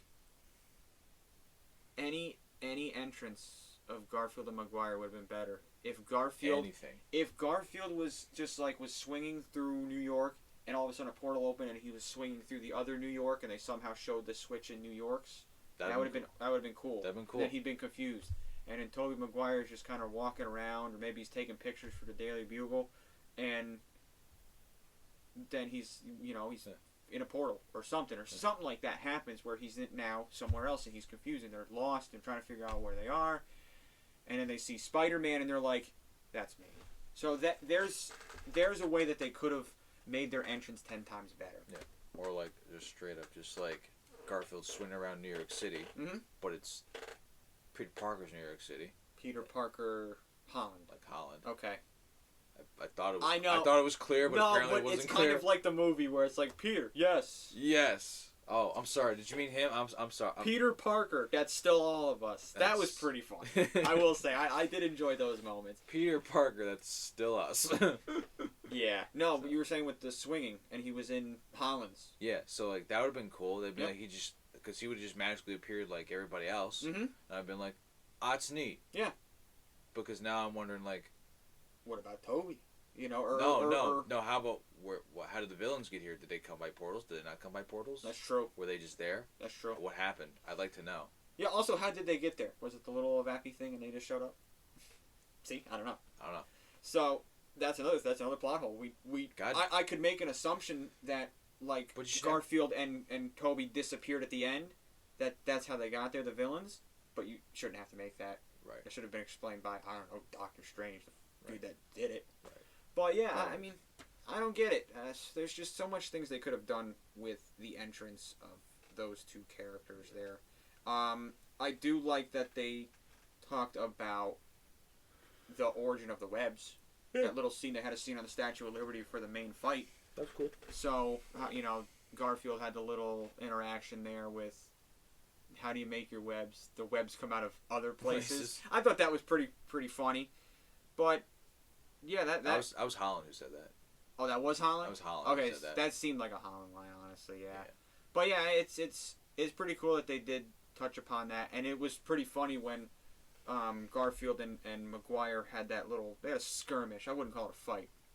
They had a web off, if you will, in Ned's grandmother's place, and they launched webs at each other, and Toby just casually launched a web on Garfield's little web shooter, and that was it. It was over. That was it. So I really enjoyed that because it was like we all know who the far superior one is in terms of webs, just because of how he got it. Right. So that was pretty neat.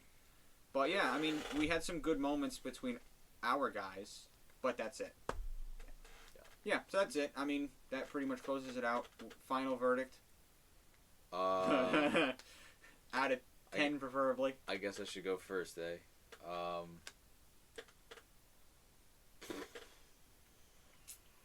I'm gonna go with a solid 3.5. Okay. Out of 10. Okay. I liked some of the stuff they did. The fact that Maguire and Garfield came back. Mm-hmm. Absolutely like that. Mm-hmm. Entrance was lackluster, but they had some decent scenes. Yep. Some of the action sequences were pretty well shot from a technical standpoint. The Electro scene when Holland fights Electro in the woods, that was pretty neat. Honestly, not much more. I really not much more. Didn't really enjoy. Yeah, so I'm sitting performances. I guess I'm sitting around where you are, 3.5, maybe a 4. Just nostalgia reasons, I'll give it a 4 just because Toby. Yeah, I can't give But it. I that's really the only reason, and I don't logistically, I can't say. I'm gonna say 3.5. 1 star is Toby, 2 stars Andrew, another star is Toby and Andrew, and then half a star is Marissa Tomei. Okay. Yeah, I mean, there wasn't a lot that I enjoyed in terms of Holland's overall performance. I think he had obviously the moments with May, but it didn't hit right. It just could have been better. Yeah, the villains were forced. It was like you didn't need them, and they weren't integrated properly. So yeah, I'm with you. I sit at a 3.5. 3.5. Yeah, so that's the overall verdict. So collectively, this film just scored a 7 out of 20 from both of us. 7 out of 20. That's not a good average. You would indeed be failing in a college and high school course, unless you're in California. It's a major pause at 35%. Major pause at 35%. Wow. Any closing statements after our verdict? Harsh verdict. I mean... Not harsh. I would say deserved verdict, honestly. That's just me personally. I would just say, I guess there really is no way home for Spider-Man. I was going to say, it ain't Peter Parker. There's no Peter Parker anymore. No. There's no way home. No, there's no way home. I guess hopefully we'll get an explanation from Ned. Don't expect it. I don't expect it. But maybe. Maybe And not. Probably not. Yeah, so... Well, anyways, Well, our closing thing is, do you have a movie that you're recommending people watch? Definitely not this one, man. Definitely not this one. I know a movie that comes out December 22nd that I would recommend. I would probably say you should go watch Amazing Spider-Man or Spider-Man 2. Or Spider-Man 2. I would say Spider-Man 1 just because of the origin and the fight with the Macho Man Randy Savage. No, you're right. You're right. I love that scene. But yeah, so I would say obviously go revisit those if you want a good Spider-Man. If you don't want like Spider-Man per se, Batman Dark Knight trilogy. maybe a film called The Holiday. It's got Cameron Diaz and Jude Law and Jack Black in it. Yep. I saw it for like the 3rd time yesterday, and it was fantastic. Yeah. I gotta say, it's a nice holiday movie. You can even watch it without it being the holidays, honestly, I feel like. So. Yeah, it's one of those movies, kind of like Die Hard. You can classify it as a Christmas movie if you really want to. I do. But you can just watch it anytime, and it's still a good movie. It's true. So mine would be The Matrix, Nice. coming out December 22nd, starring Keanu Reeves, the greatest actor of this generation. Big on The Matrix. I will be in The Matrix. Whoa. Locked in on December 22nd. Whoa. Pause. All right, so this has been the Pause Podcast review of Spider-Man, and we were not happy. I am Brian.